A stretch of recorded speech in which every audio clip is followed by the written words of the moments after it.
Welcome, everybody. Very exciting. The day has arrived. I'm just going to make sure that everybody is comfortable. And thank you very much for joining us today for the inauguration of the DASA DevOps Award Summit.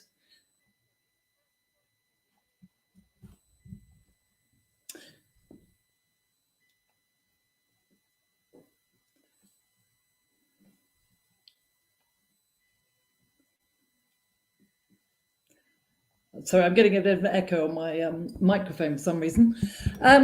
Okay, so it's great to have all of you here online, and we have an amazing lineup today of speakers. Hang on a minute.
So, good morning, good afternoon, and good evening to our global audience.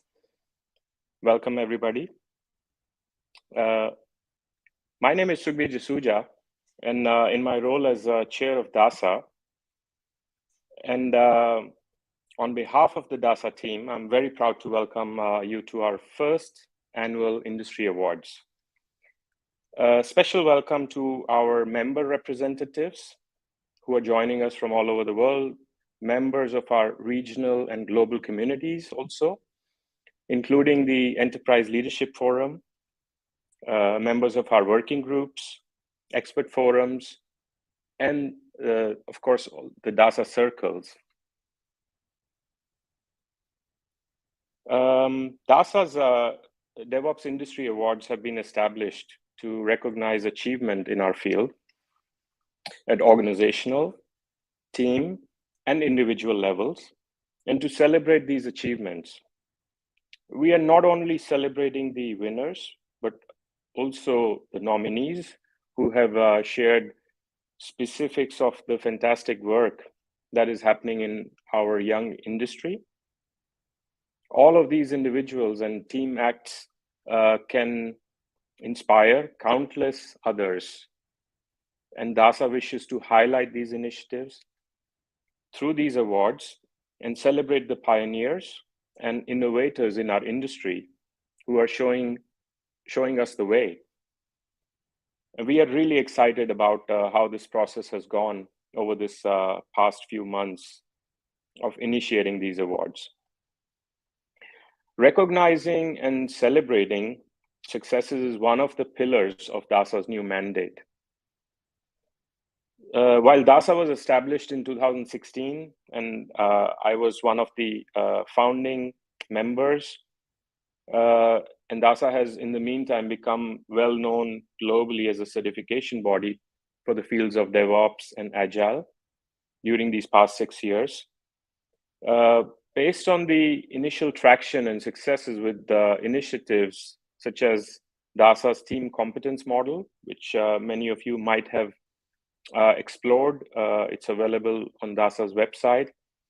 And also encouraged by many of our stakeholders, DASA agreed to enhance its mandate, as you see on the screen, to become an industry body for the growing field of DevOps, and to also provide a platform for creating and nurturing of communities, of leaders, of practitioners, and also to help co-create and offer transformational guidance as organizations take on rather complex transformation initiatives. The complexity of this guidance is something which we will further talk about during this event. Now, the third pillar, as you see, the pillar around the talent management has been from the very beginning, and it continues to remain one of the main pillars of DASA's focus, with more work happening around skills, capabilities, and competencies at organization, team, and individual levels.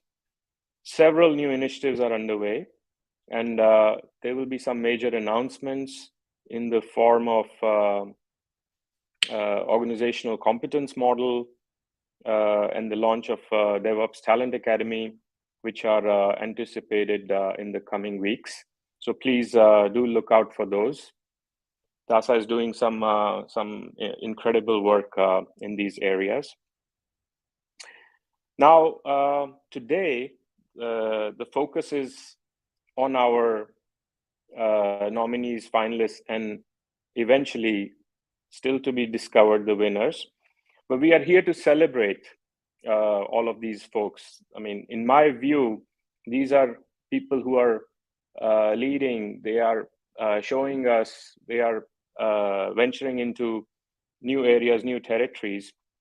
And that's why we established the DASA's annual industry awards to highlight these achievements. So on behalf of the DASA communities and team, I would like to congratulate everyone who was chosen as the finalist. I'm sure you're a bit nervous, and there is some excitement and curiosity also among the audience to learn about the awards categories and also the finalists. We will hear about it shortly. Before we go further, I would like to take a moment to personally thank the jury members of the DASA Awards. DASA Awards was not a known entity. We conceptualized and established it over the past 9 months or so. This jury has, as you see in front of you, represents global thought leaders, global practitioners, global leaders who have agreed to contribute their time, to volunteer their time, and to help us make these awards both credible as well as high quality. So without further ado, everyone, please enjoy the event. There are some excellent speakers to look forward to. I'm personally very excited about also listening to their pearls of wisdom. Also, don't forget to use the networking capabilities on the platform and find other similar-minded people. We are excited about the next few hours. We look forward to your continued support for all the cooperation that you can provide in co-creation, in community building and initiatives that DASA is working on. Enjoy, everyone. Thank you very much.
Okay.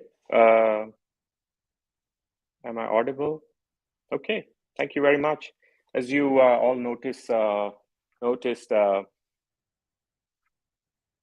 Katrina, our colleague, who's based out of the lovely city of Barcelona, is having some audio issues, and I have been asked to share her slides while she sorts out the audio issues, and she's the host of the event, so I definitely hope we are able to get that sorted. Let me just walk you through what Katrina was actually trying to communicate. So there are some housekeeping items to mention. Please do set up your profile so that people can connect with you on the platform, on the events platform. That makes it much easier for, we have hundreds of people who are as part of the event right now. And in order to make sure that you can connect with the right people and the others can connect with you. Please do set up your profile. There are several networking possibilities. You can chat individually, you can chat on your table, you can ask people to join your table, so move around tables. And so we are also giving away not one, but multiple prizes, awards for the best networker.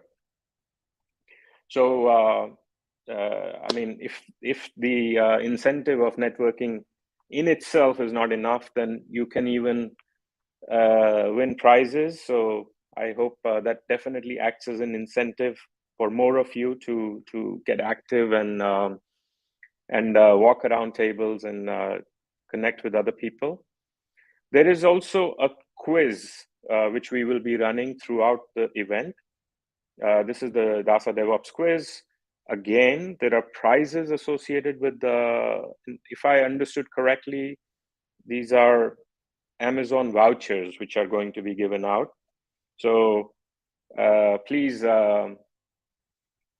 do participate and answer the questions around the quiz, and then you have the opportunity to win some prizes. Post your photos on the photo wall. For those of you who haven't noticed, it's very easy to do. Just 2 clicks and you can share your photo.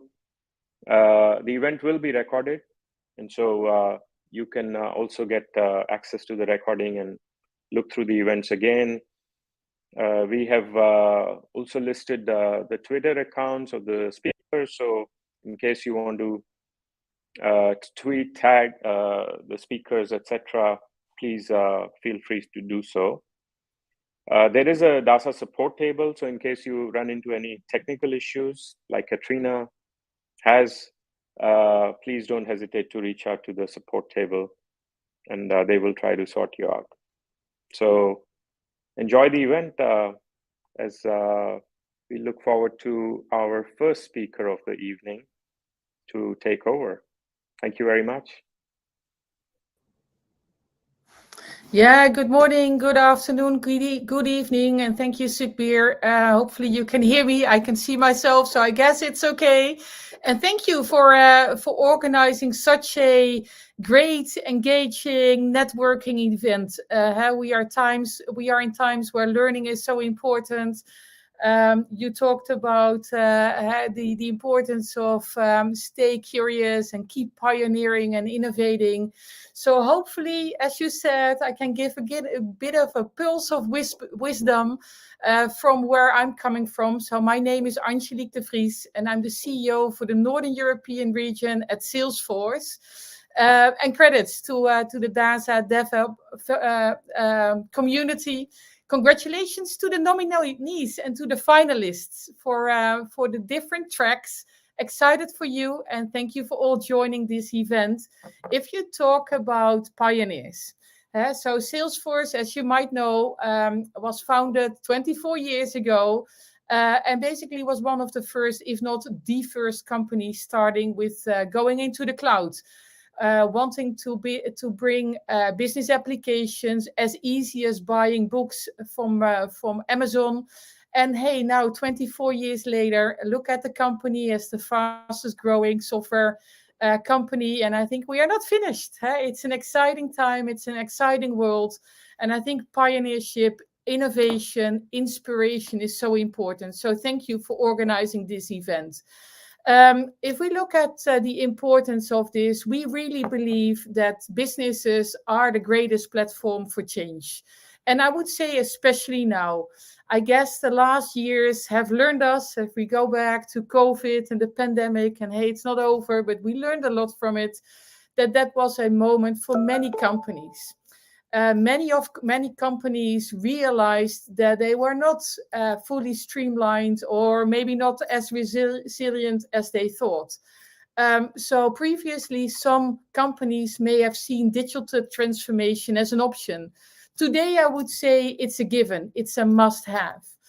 And across all industries, we are seeing the need for digital-first businesses that are customer-centric, data-driven, deliver fast, time to value. And it's not only businesses, I would say, it is up to all of us. And that's why I'm personally a big fan of developing developers communities. And thank you for inviting me here today as well. So I would say, going back to the strength of Salesforce, the company is built up on strong values of trust, customer success, innovation, equality, and also sustainability. And customer success for sure, right? It's our ambition to make our customers successful and help to deliver business value based on our technologies. So that is our mantra around customer success. But also their learning and curious mindset is an important element. And you could say, talk about a bit more like digital skills. So looking ahead, I would say core digital skills will be as important as reading and writing. The digital skill gap has accelerated, and also reskilling is now a worldwide priority. And from Salesforce, we are highly committed in addressing this need for training and reskilling and help economies there. At Salesforce, we believe that it's not only up to governance and non-profit institutes or educational institutes, but it's also up to all of us. And that's also why I think it's great what you are doing in DASA. Business like ours have a pivotal role to play addressing this skill gap through rethinking of education and training initiatives. So how do we do that? We launched Trailheads already many years ago, and that's an online learning tool. And that takes participants from a low level of technology skills to Salesforce roles in less than 6 months. So we have Trailhead as a Salesforce free online learning platform. And to date, we have more than 3.9 million learners that are being trained and skilled, or they are skilling themselves. And based on surveys, 1 out of the 3 say that they found new jobs with the skills they learned from Trailhead. And also we have the communities, which we call the Trailblazer communities. And it's so great to hear that also within DASA DevOps, you have those communities. So within the Trailblazer communities, we have formed more than 1,300 community groups across 90 countries. So if you might be interested, check it out as well. And also in solution areas like, for example, Tableau, we are helping to train students with free software and e-learning curriculums to fuel that next generation of data people and give the learnings to the communities. So if I just zoom in a little bit more around customer success, it's also helping our customers to be successful with leveraging our technology. So also there, the same platform, then named My Trailhead, is used, for example, at PayPal to ensure sales and teammates with the learning and growing with the best methods to work with their customers. And PayPal has partnered up with Salesforce certified partners and also with our consulting group to set PayPal up for that implementation success and streamlining the overall processes. Another example, for example, is Standard Bank, where we helped the organization to upskill 50,000 employees also with the digital language. So I would say the key message here is business are the greatest platform for change, but it's not only businesses. This comes back to everybody, to all of us, that we have a curious mindset and that we connect with each other, that we learn from each other, and that we move forward, be that pioneer. So we really believe in that pioneering mindset, and we use a 1-1-1-1-1 model for that as a philanthropy model, where we dedicate 1% of our employees' time, 1% of our product, and also 1% of the equity to help improving communities around the world in all kinds of topics, helping NGOs, helping education, helping individuals, helping world problems. And I would say, hopefully, I could give a little bit of inspiration to all of you in this great conference to be that pioneer and to keep moving and share that wisdom amongst each other. So make use of those communities. And over to you for the next speaker.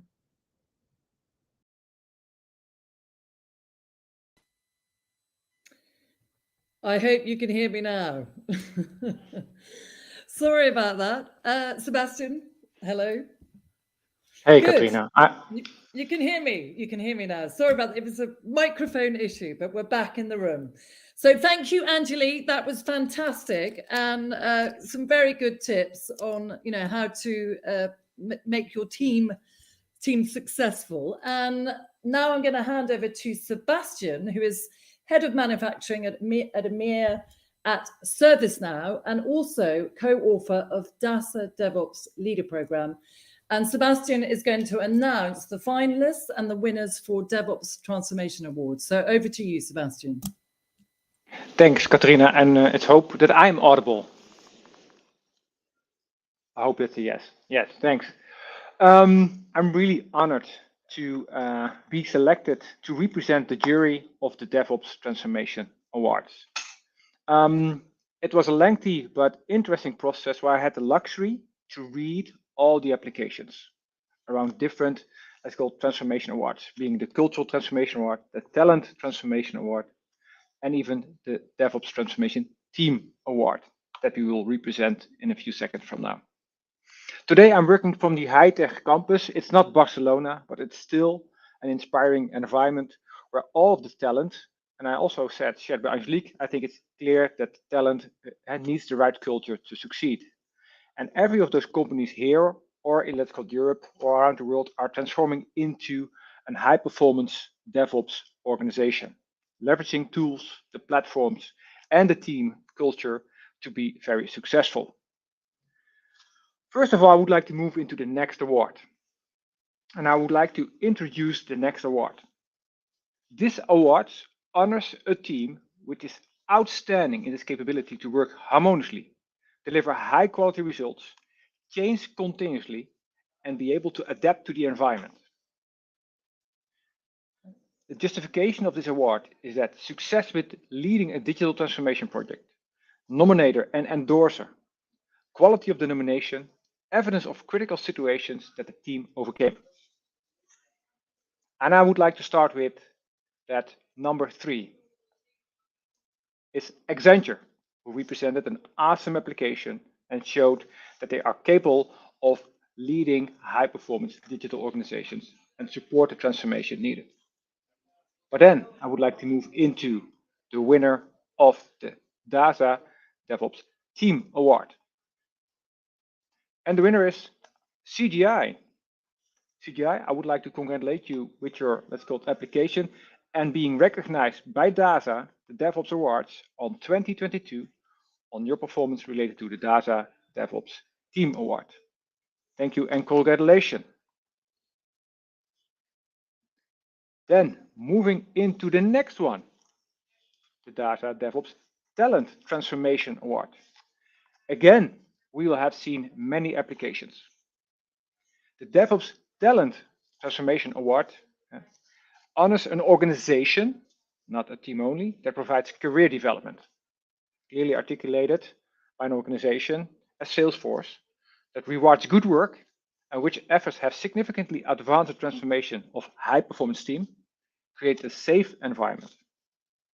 The elements that we have used as jury to evaluate the application was thus the capability demonstrate they have an innovative approach to complete talent transformation.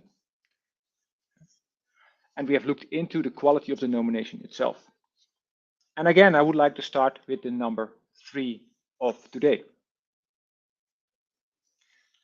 It's a luxury that I've been working with them during our, that's called DASA DevOps Leader training. But it's number 3 is Visma Solutions. And then we have 2 remaining contenders between Opsera and Accenture. And today's winner of DevOps Talent Transformation Award is Accenture. And I'm proud to work with Accenture in many occasions of my career, and I really would like to recognize them as the success of the DevOps Talent Transformation Award finalist. An organization that provides career development. Well done, Accenture. I'm looking forward to work with you continuously in 2022 and beyond. Then moving into the final category, the one who was really extensive. We have said talent, we have said organization, but then which organization created the culture for success? This award honors a strong DevOps culture that has assisted the organization in achieving its success, created a workplace environment that breaks down silos, collaboration, common objectives, and deliver the results who are needed by the organizations to succeed in this, let's call it, VUCA world. The justification used for this transformation award for the culture is that they have challenges that are being faced by the organizations before, as is. The metrics demonstrate to measure the transformation itself and the performance on the actual company. Value the culture that has provided. And what we want to see as a jury was proof of innovative thinking during the critical moments, how they have break down those, let's call it, organizational silos and cultural barriers, where they show proof of efficient collaborations, transparing and sharing of responsibilities. And I would like to start again with the number 3 in this category. I've been working with EY already for quite a while, and they have been listed as the number 3. And then we end up between the 2 contenders, being Silverstorm Solutions and NatWest Group. And the winner of the DevOps Cultural Transformation Award is NatWest. Congratulations, NatWest, about your achievements around the DevOps Cultural Transformation Award. And it was great to be able to read your documents and how you have been overcoming all the barriers to achieve a high performance culture. With having said that, I would like to say thank you and congratulations to all the winners. And I would like to hand back to Katrina. Thank you, Sebastian. That's great. And congratulations to all the winners and the finalists. And you will receive a trophy, if you can see that, I hope. It's a bit of a reflection here. They will receive a trophy which will be sent to you after the event. So thank you, everyone, for participating and congratulations.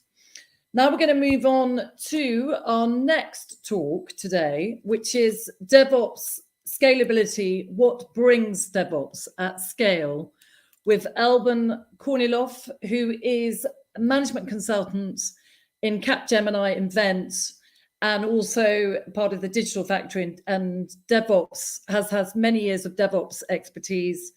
So over to you, Alban, and thank you for joining us today. Thanks a lot, Katrina, and thanks a lot to all the DASA team for this event and what they bring all around in this term of transformation. So I'm Alban Kornilov, as it was said. I'm a managing consultant in Capgemini Invent in France. I've been working on DevOps with different public sector actors like RATP, like SNCF. It may not talk to everyone, but mostly big institutions in France, mostly about transport. And I'm here to talk to you about the DevOps at scale and what is DevOps at scale and how we transform and build the process, the people around DevOps and what it can bring for the company. So mostly usually when we begin to talk about DevOps, we were talking about adapting it to all the application product service, which were mostly cloud native. When we talk today about the transformation about DevOps, and we talk about DevOps at scale, it's not only the DevOps native, the cloud native applications that you have to check, but it's your full ecosystem. It's all from your mainframe to your React or web application, how you will be able to implement DevOps. And when we talk about DevOps at scale transformation, it's always about two parts. It's a question of technology. So how you will fully automatize your process, which can be integration, which can be the deployment, the testing, the security, which has to be on it. And not only for your new app. You can always, even on legacy, manage to have also automatization of process to win time and go further in terms of quality, security, and management of your infrastructure. There is a question of process, because there's not one DevOps. When we talk about DevOps at scale in a company, there is multiple maturity level compared to the type of application. You will not manage your process the same way while you are talking about legacy in mainframe. You don't always need to have a DevOps person in your product team directly, but you will have, because you will not need to do delivery every on demand. You will have longer cycles, but you can still have automatization. You will still have the need to work in a DevOps way, but with a lower maturity needed than when you are with cloud native apps. But when you build your process and you build your way of delivering, you still have to think as any product as a product, which can be legacy and which can be cloud native.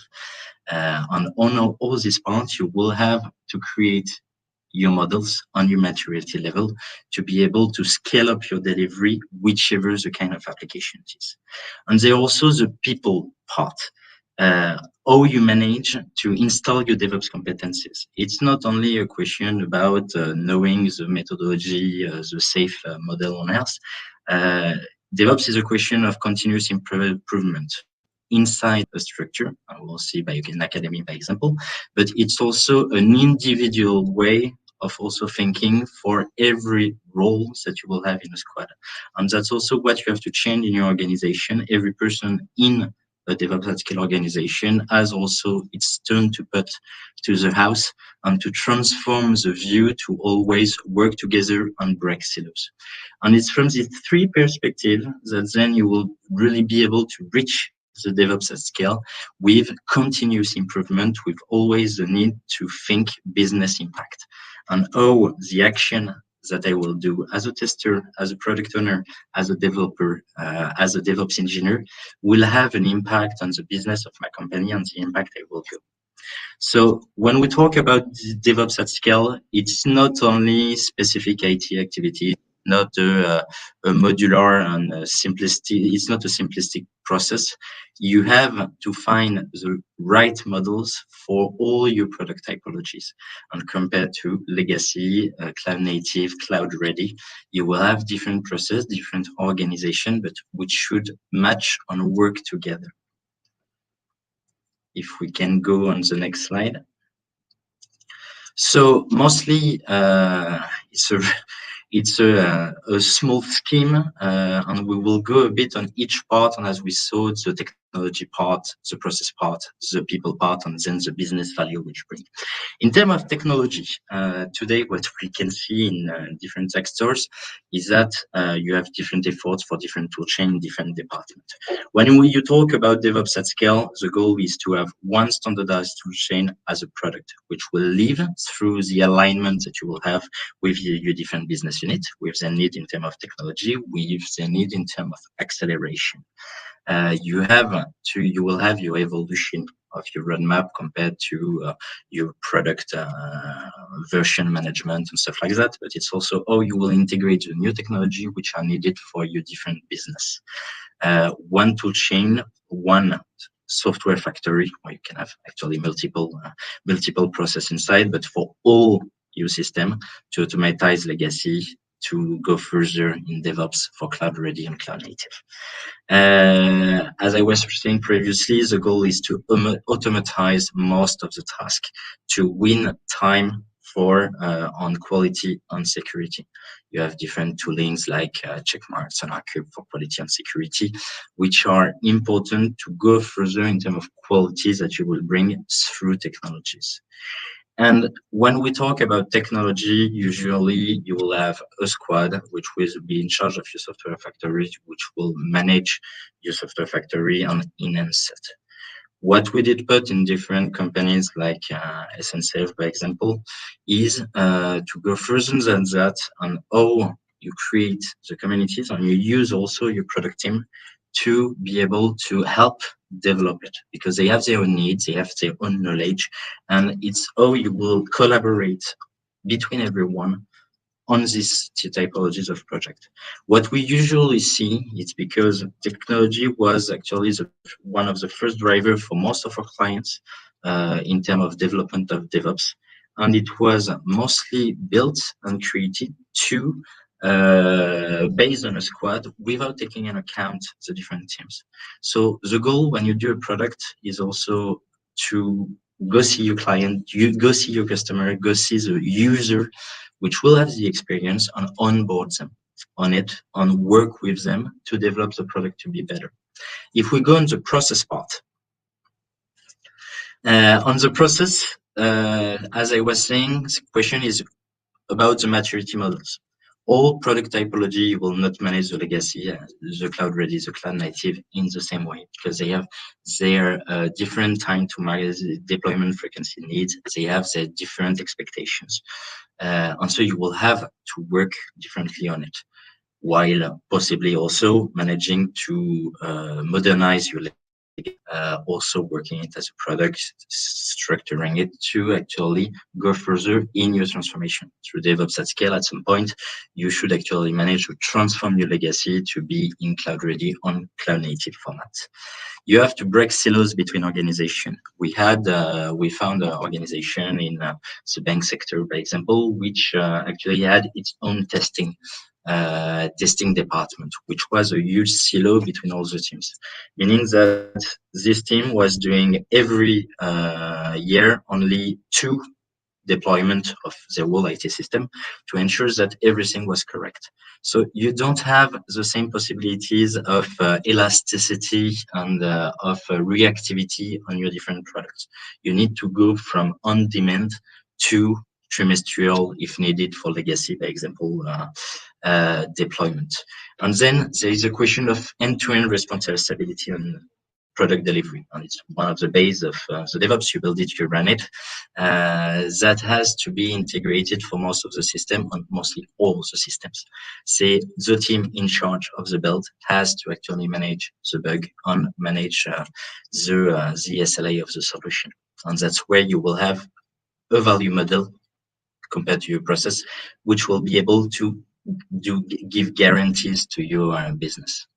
And then we have the people part. So on the people part, you have the question about the roles. So the squad you put in place for legacy, cloud ready, and cloud native should integrate all the roles that you need to have this you build it, you run it mentality. So for the team to be autonomous and be able to deliver the product. You have a question of strong community to integrate. So community between practice, community between products, because the goal is to be able to exchange and have continuous improvement. In terms of continuous improvement, you can also base yourself on DevOps Academy and a lot of different partners that we have actually begin to build DevOps Academy or do partnership on it to actually increase in terms of to continuously upskill and also manage to retain their talent because they want to learn and go further on it. And DevOps is, as I was saying, a question of community and group, how you upskill yourself inside the organization, but also something which is personal, or each one can go in further development to go further in his DevOps transformation in its impact on business. And on the impact on business, when you have all of it, if we can put the last one, that's where you will ensure that the product you give is in adequation to your end user and you bring added value because it's agile, on DevOps and you go further in what your clients need. You have the question of reducing your product delivery and evolution time frame. It's your time to market. The more agile you will be in your infrastructure management, in your teams managing the product directly, the best reaction you will have compared to your business. And then you have your the quality and security standard on also the reliability of your solution and how to actually bring way more value to your business, which will be as a partner, you will ensure that the application and their service are always up and running as they want them to be. And to finish about it, it's also what the DASA actually recognize for their awards. And that's not only the business value, it's not only the end, it's not the beginning, it's all the journey through it. So with DevOps transformation, and congratulations to the companies which run it. It's all the deep transformation on all DevOps aspects. It's as much on different clients and how they can be accompanied, so company plus accompaniment to go further in this transformation, and so all the way. You have the question of exemplary leadership, which will be the second award. It's a transformation like this can't be done with leaders with touch the transformation, which are recognized for the visions they want to do, on which operationalize it, which is the most important to go forward in this transformation. A good sponsorship is a need. Then you have the business impact to go further in your value-driven mindset. We saw it, DevOps at Scale is about the business value you can bring, and that's the mindset which should drive all this transformation. And then the DevOps community, which can be internal, which can be external, and DASA is a proof of an external DevOps cultural radiation, which has a huge impact. We are all together from different companies, being able to discuss from the same topic and trying to learn from each other. And this is important as much inside your company to progress, and how you actually also discuss with others and go further in your transformation. So thanks you a lot, DASA, for this event and the work which has been done. So let's push together DevOps further. Thank you very much. Alban, that was fantastic. Thank you very much. And yeah, great talk and on how to scale DevOps. So thank you for that. And not forgetting, we have a quiz going on today. So please do participate. Basically, you have the chance to win some Amazon vouchers, which we will be announcing the winners at the end of this award ceremony. And there is a live banner at the top which says go to live survey, and there are 7 questions throughout the ceremony. So please do participate and also network with your attendees, get to know people, move around tables, and also post some photos on the awards page so we can see who you are and who's attending and where you're from. And we're going to go on to our next speaker now, which is Jose Mariano Lopez, who is the founder and CEO of Zero to Infinity, and sparked by a lifetime exposure to rockets, balloons, and space exploration projects in which his father was involved. Jose Mariano became an entrepreneur in 2009 when he founded Zero to Infinity to change the way we access space. So over to you, Jose. Thank you. Thank you very much, Katrina. I'm happy to be here with you all. Next slide. So, of course, the space is super popular right now, and we hear so much about it. But I would like to use these few minutes of your time to show that we're moving from science fiction to science fact, and that there's a big transformation in the way we go to space. And at Zero to Infinity, we're playing a small role in that big transformation. Why did I get, why did I get interested in space? Next. So, next. Up there, that you can see everything. And well, sorry, this is This is me, by the way, when I was 2. That's the little fella there, okay? And the guy with the beard is my dad. So I grew up, as she said, around rockets and space missions, and all these things were very, very big and very interesting. But I've always felt that there was a possibility to make it more affordable, easier, and get more people involved in space, and not just some scientists and some big corporations. Next. So why should you care? Why is space important? What can you do from out there that you cannot do from other parts of the world? And why should this be something of interest besides just entertainment and making up fun stories about space westerns like Star Wars and such? Well, only from space you'll be able to connect the whole planet. So one day you'll have a mobile phone or something like this that will be able to connect everywhere, no matter where you are. This is not yet the case, but this can only happen from very high up, because we're not going to be putting fiber on the sea or on loosely populated areas. You can also monitor. We hear a lot about emissions, climate change, etc., and piracy and human trafficking and all sorts of things, and security. Well, from space, guess what? We can see, we have the high ground. We can see really, really far, and that's very, very useful. But we can also see our planet with our own eyes, because we are not just consumers.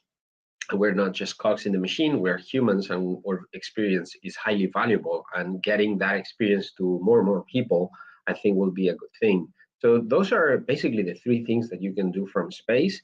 And I think what I'm trying to do will be done when not just space companies are involved in space, but any company has like a space element, because the space is just a place that can empower you to do and reach farther and do more. Next.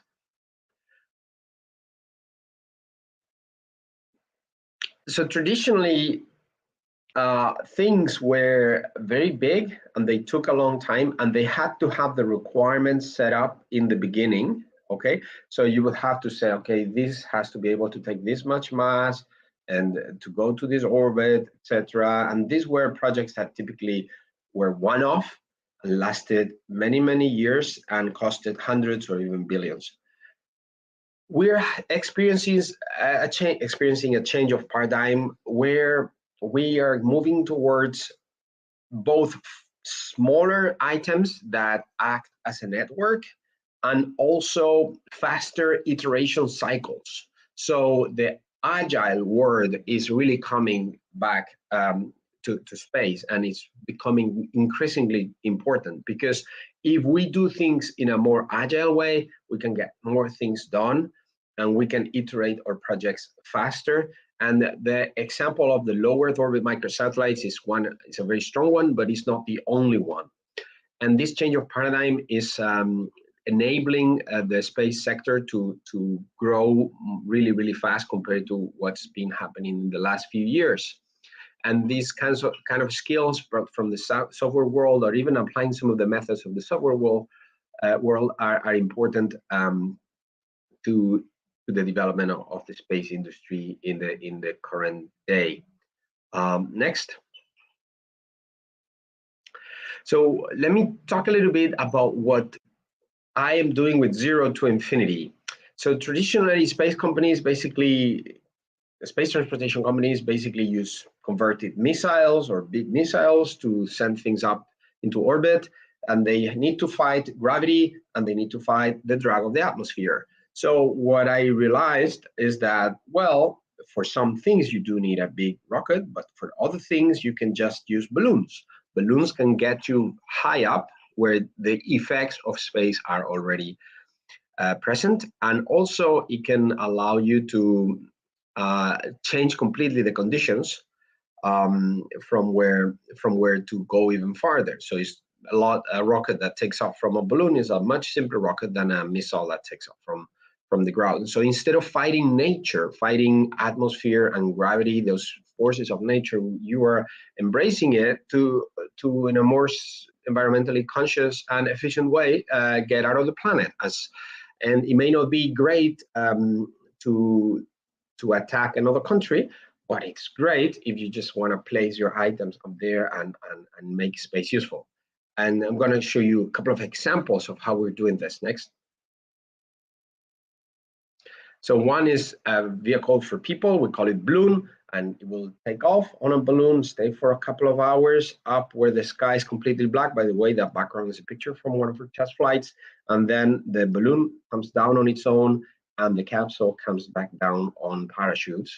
And this is going to allow every nation to have their own astronauts. It's going to allow lowering the cost of going to space by, for humans by several orders of magnitude, and we've already tested next half a scaled version of it. As an example of how we developed this, next play. So this is one of the prototypes, a little one. And so we didn't have the funds to build a large one, so we built a small one. We showed it to the investors. We tested some items, and next, and we can see here. We can step to the next video. Can we play next? Yeah. I just wanted that clip. Next.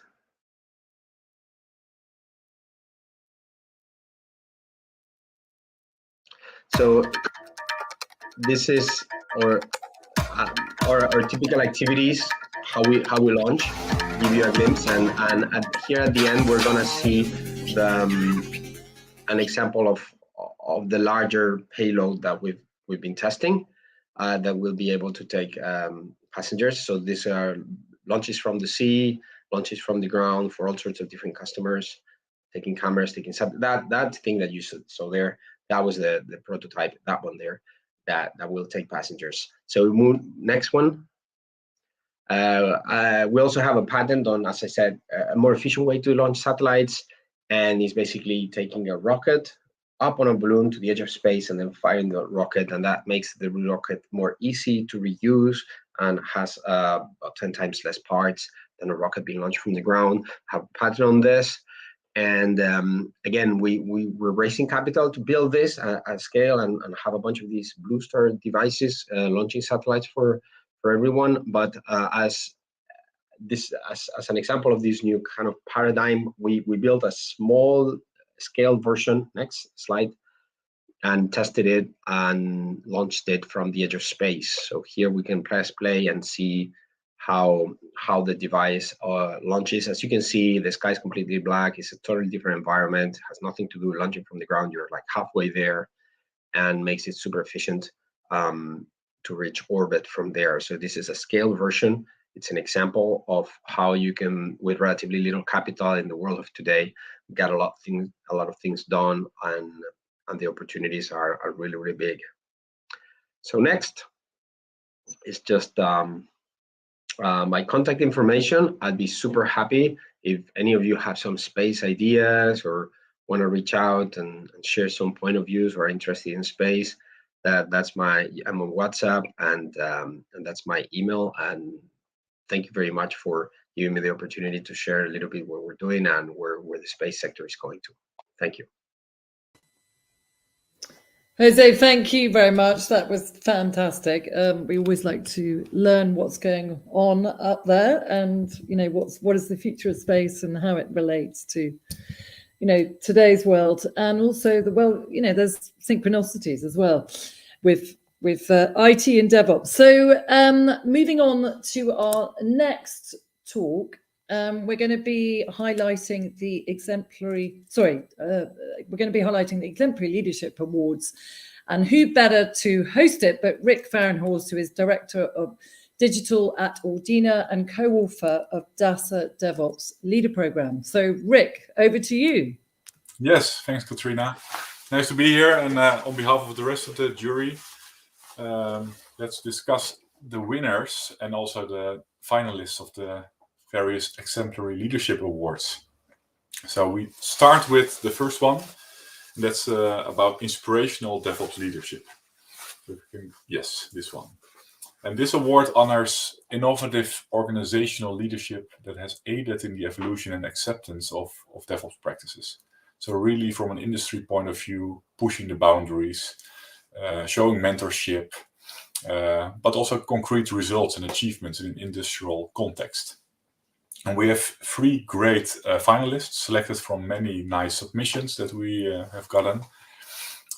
First of all, Aon, a multinational global professional services firm with a range of financial risk mitigation products, including insurance, pension administration, and health insurance plans. We have Hokoku Bank, a Japanese bank, almost 80 years old. It was established after a merger of 3 other banks. And last but not least, the TUI Group, the world's leading tourism group, with a broad portfolio covering the whole tourism value chain. We looked at various elements, of course, like I said, and I'm now with great pleasure able to announce the winner. And the winner is TUI Group. They submitted a compelling story in which they explained also in their DevOps transformation how they adapted several times the strategy of the various actions and activities they employed, based on what was needed at that point in time. And it was convincing also because of the concrete examples they provided, and their leadership journey can truly serve as an inspiration to others. So big congratulations to TUI Group. Then we continue with the next category, Inspiring DevOps Leader Award. In this award, we focus on an individual's leadership ability. So it can be a manager, a director, executive director of a company, and his or her ability to lead and guide, develop staff talent, successfully manage an effective DevOps transformation, and something that also advances, of course, the organization in play. And we have again 3 nice finalists with great stories and achievements, starting with Punit Bhatia, Head of Engineering of Vodafone UK. Has really been a real champion of DevOps ways of working, making strong impact on the business and implementing various changes. We have Renzo Petri. He worked on complex IT projects for over 15 years. He's now IT director at Natura & Co.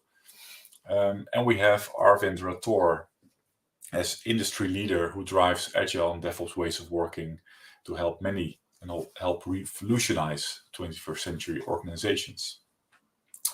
And it was a close call because they all 3 had their nice achievements and impact they definitely made.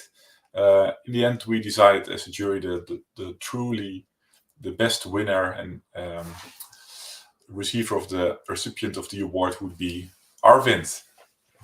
Arvind spent a lot, I think, on giving back to the community, especially through many of his speeches and keynote addresses, the engineering IQ he set up, other communities he's active in, and also the various companies he has helped. So he really deserves this award. So big congratulations to Arvind. And that brings us to the 3rd and last category in this theme, and that's the Outstanding DevOps Coach Award. And in this award, we honor an individual's exemplary DevOps coaching abilities, such as the ability to inspire teams and individuals with thought-provoking and creative processes, so to improve the performance, but also to be a catalyst of change in a company. And we have, again, 3 great finalists chosen from all the submissions. First of all, Luis Gomez, associated with SQLI Digital Experience, which is a European digital services company. We have also Sam Rosbergen, a seasoned transformational coach, worked with ABN AMRO to help with their DevOps transformation. And we have Marian Draganov, who inspired the Silverstorm management last year on 4 pillars of transformation consulting and made an impact on the strategy, but also the organizational change management there. Again, the jury had a lot of discussions and some headache from choosing who would be the best person to receive this award. In the end, we came to the conclusion that the rightful winner would be Sam Rosbergen. He really helped the ABN AMRO teams to understand their responsibilities, their ITIL processes, and their voyage to the AWS, the Amazon and Azure clouds. He provided training by recording videos. He did a lot of mentoring and also consulting. And I know Sam, he brings always a lot of energy and passion to the table. And this helps him also to inspire many other colleagues. So for me, it's a truly deserved winner. Sam, big congratulations to you. And that brings us, I think, to the last slide I'm about to present, because a nice link from the DevOps Coach Award is also that we can celebrate again today a few new DevOps coaches that instructors for the DevOps Coach program we have at DASA. So they followed the TTT program, and we are proud to welcome to our set of instructors Anis, Marianne, Rigoberto, Olivier, and Jan. So big congratulations to them, and welcome to the team in spreading the word of all the DASA programs, especially the coach one. Katrina, back to you. Thank you, Rick, and thank you everyone for participating in the awards, and welcome to congratulations to the finalists and the winners.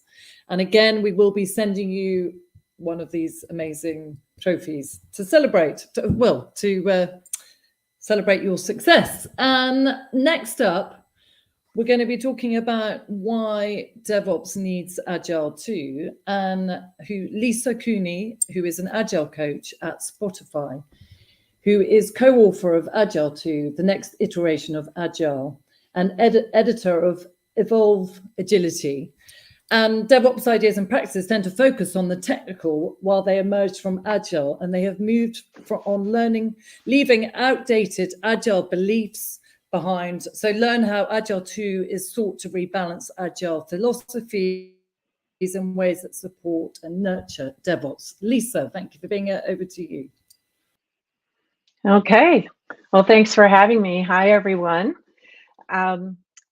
I would just like to point out something I noticed, which was an awful lot of men who were nominated for awards and who are in the training program. And this is totally unscripted, but I would like to encourage every woman who is watching this to consider participating in some of the DevOps training offered by DASA and to get your names out there, because I know we can do it. All right. The reason I'm here today is that I co-authored a book about a new set of Agile values and principles called Agile 2. Could you go ahead to the next slide, please? All right, that's okay. My intro slide was missing, but that's all right. So anyway, I helped write this book on Agile 2. And there were 7 of us who were co-authors, and there were 15 people who came up with these new values and principles. And after the book came out, I spent a while talking about it in public and spreading the word about these great ideas, including how they relate to DevOps. And that's what I'm going to talk about today. Now, this slide is here because I used to spend a lot of time decorating Pasunky eggs years ago.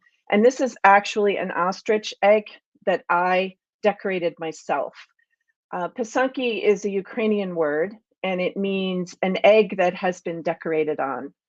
And I would just like to say to anyone here who is affected by the war, my heart is with you. Next slide. So I really love that DASA includes the word Agile in its name. I really think that words matter. And DevOps and Agile are closely related. And the recent divergence, placing DevOps into the technical practices bucket and Agile into the people and process bucket, is unhelpful and confusing for newcomers to our shared space. Next slide. I got involved in the Agile 2 project because I believe the world needs philosophers, people who articulate core principles and values clearly and give us helpful ways to think about things. Of course, we also need practitioners. but they must be supported by core principles lest they lose focus and struggle to achieve their goals. Another reason I contributed to Agile 2 is that I took a DevOps for Agile Coaches class, actually with a nominee who's coming up later in the program, Cliff Berg, and I developed a solid appreciation for the field. And this had a huge impact on my Agile coaching. I think DevOps and Agile 2 go super well together. Next slide. So right now we're in the exemplary leadership part of the program, and Agile 2 has a bunch of principles around leadership. Next slide. For example, good leaders are open. Innovative leaders are open to new ways of doing things and willing to go with whatever works instead of choosing their favorite familiar paradigm. Leaders who take a team approach to implementing DevOps will have much more success in getting not only their practices adopted, but also helping them to evolve in new and unique ways for their unique organization. Next. Provide leadership who can both empower individual and teams and set direction. Great leaders know how to balance support and freedom, guidance and autonomy, growth of talent with difficult management decisions. Doing this well in a DevOps environment is essential to a transformation's success, because without these qualities, people will not have the space that they need to experiment and learn. Finally, the behavior of the leadership will be copied throughout the organization, so it had better be good.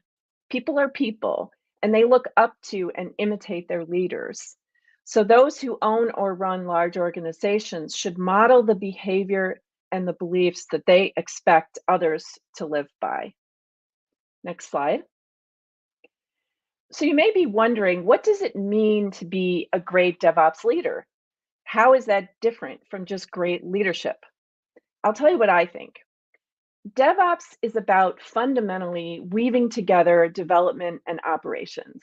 Yes, it's a highly technical practice these days, but the core is philosophical. We learned from Nicole Forsgren and Jean Kim in their book Accelerate that DevOps is highly correlated with good leadership. But which came first? Did DevOps result in good leadership, or did good leadership enable DevOps? Personally, I think it all starts with great leadership in the general sense, combined with technical understanding. Next slide. There are several Agile principles that talk about the vital importance of business leaders knowing how their tech is built and delivered.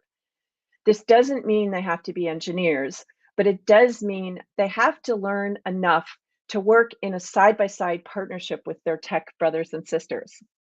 To me, this is what distinguishes an ordinary good leader from a great DevOps leader.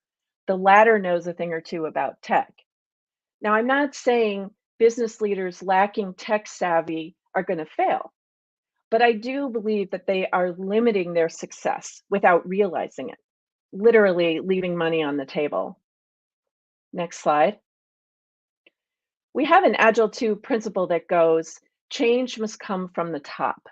What this means is that the kind of dramatic change involved in a major transformation, the kind of change that needs Agile and DevOps, will only happen if the top level leaders are 100% for it.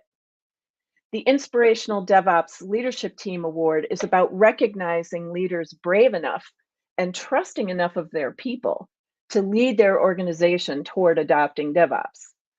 And I would add that even when top level leaders support this shift, it is still hard, and continued strong leadership is needed all along the way.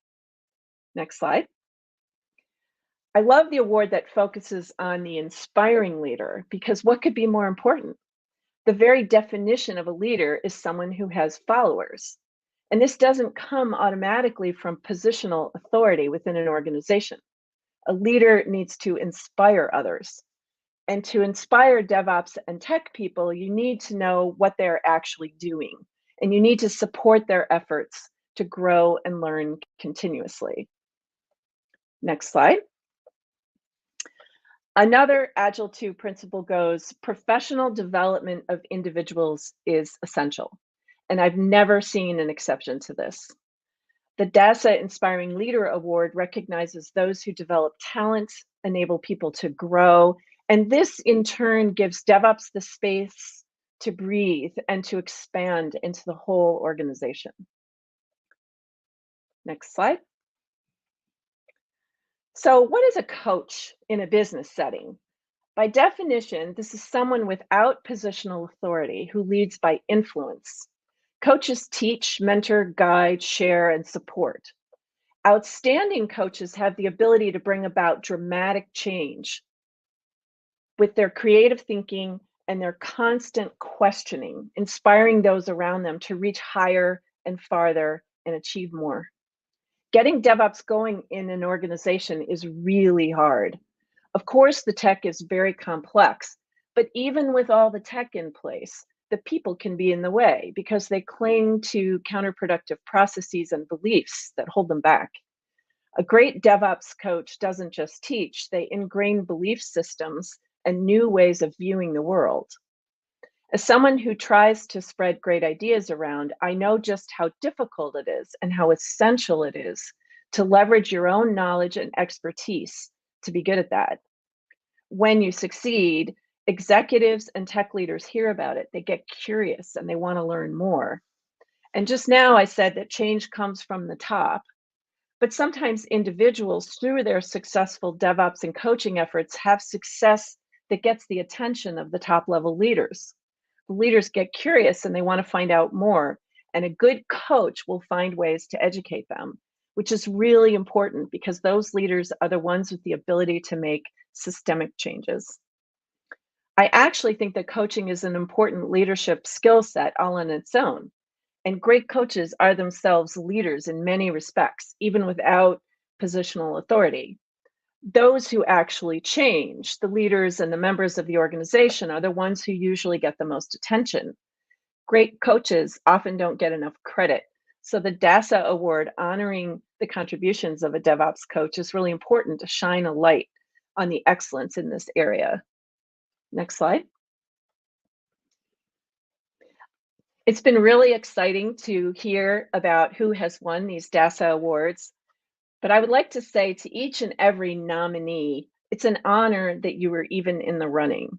Wear that badge of honor with pride, because doing well with DevOps is no small thing, and you've done a big thing just by being here.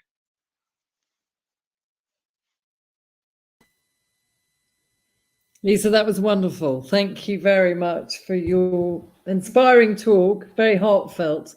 And yes, you have a point. We need more women in IT and agile coaching.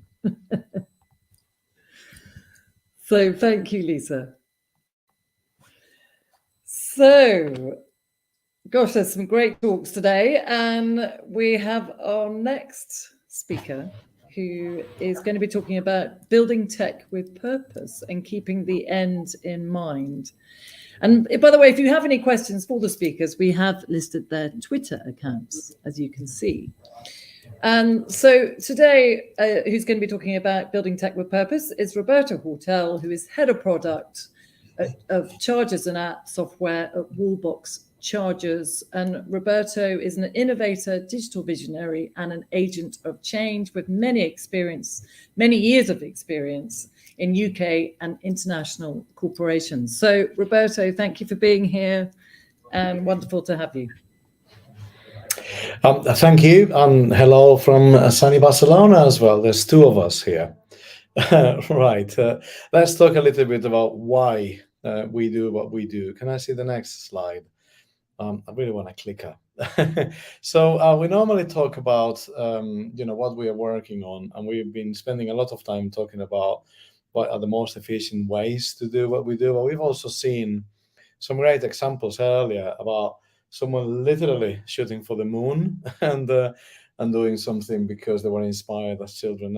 And I want to talk to you a little bit more about that. So one of the things that I wanted to kind of show you is this picture, which I stole from John Kotler, who it talks about making sure that we start with the end in mind.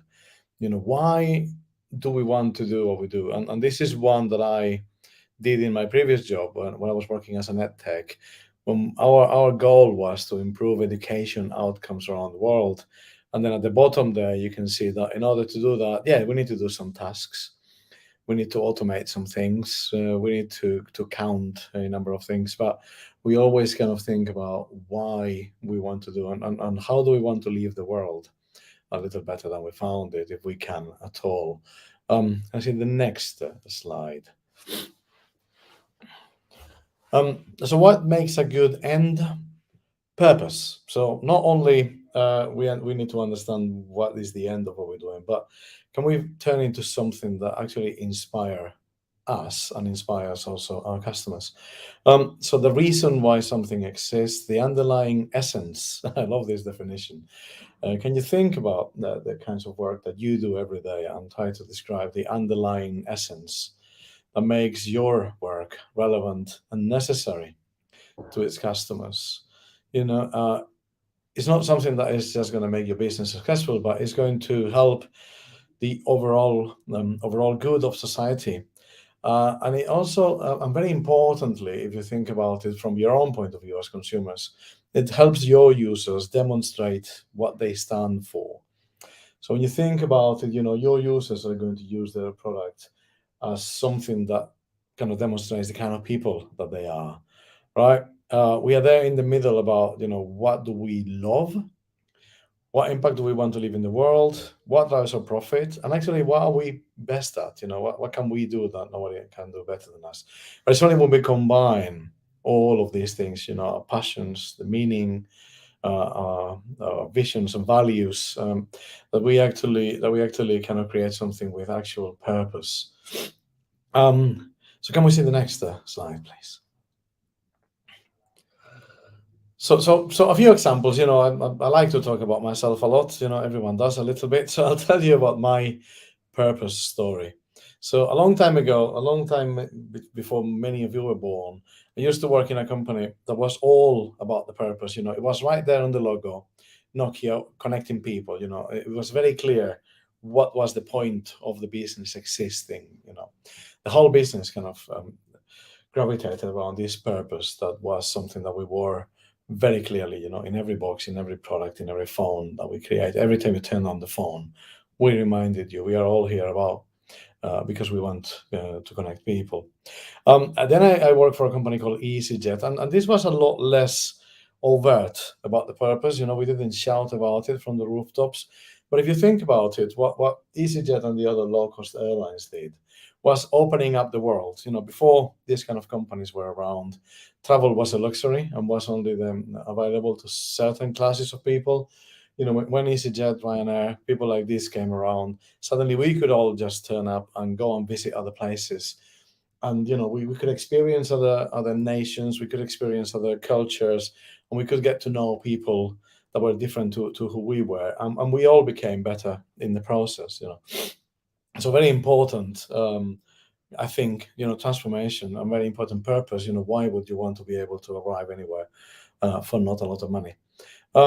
Then a few more places later, I've told you about this one already. That's what the example I used before. It was sort of improving educational outcomes around the world. So, a really good purpose. We want to leave the new generations better off than we had the opportunity to be in our education. And now, one of the key reasons why I joined Wallbox just 5 weeks ago was because of their purpose. And again, this is something that they use in their job adverts. This is something that they use in the website, and this is something that they talk about. We talk about now with pride. We want to liberate the world from fossil fuels. It's nothing about charging cars here. This is all about transforming the world with this power and completely eliminating fossil fuels from the value chain.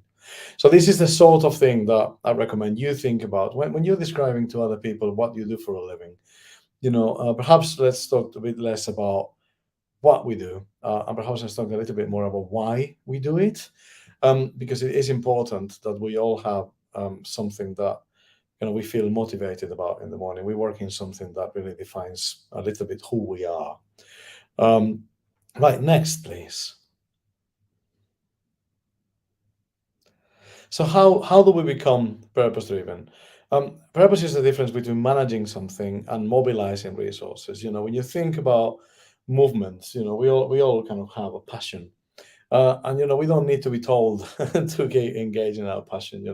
We just need to be able to understand how we fit into an organization. If you think about people that are fighting for climate these days, it's much more about how do we make a valuable contribution to the thing. So when you think about this from the purpose of creating technology and products, think about how do we solve for converging customer and societal needs, as well as business objectives. Business objectives are as important.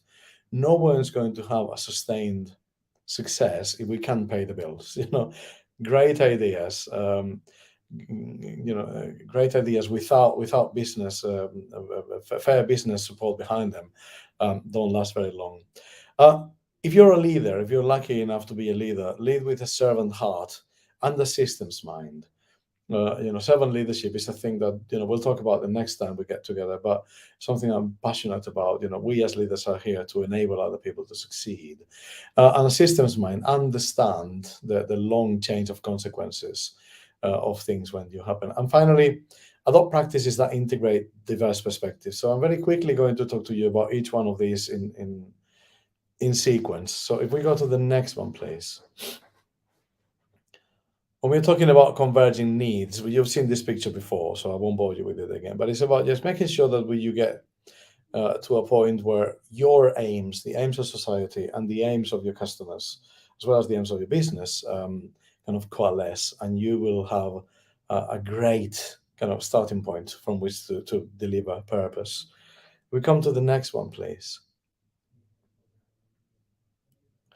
A systems mind. This is quite funny. So this is a story that appears in one of the books that have to do with the world of free economics. I can't remember exactly which one of the books it is, but some people decided that the best way to get parents to pick up the children on time from daycare in America was to charge them a fine. So there's a $1 per minute late fee. What actually happened was that parents thought that they were actually buying a service, so they started turning up later and later. So something that was created with the right idea in mind delivered the actual opposite effect. So think about what's going to happen when you actually introduce something, and make sure that you're actually measuring your outcomes, not just your intentions. Can we go to the next one, please? This is also another example. What happens when you deploy AI and AI has been trained with white males. Suddenly your systems start to discriminate by design, and then you have to very quickly roll back and think about whether your purpose, which was actually to make things accessible and cheaper, has been delivered, or you actually shot yourself in the foot. So make sure that you don't do this. Next one, please. And then, think about purpose-driven technology. We are a systems thinker by nature. We combine development and operations and UX and everything else, and we call it DevOps. And we haven't got to be told how to think about at the convergence of discrete practices. So we are the people that can actually enable businesses to be purpose-driven by making sure that we apply our practice to free them up from the things that normally get in the way of becoming purpose-driven. Next one, please. All right, so you probably have seen this one before. It's all about becoming smart creatives. It's all about deploying the tools of a systems thinker. Again, this is more of a message to say, you guys and girls are the people that are going to enable businesses everywhere to be purpose-driven. Next one.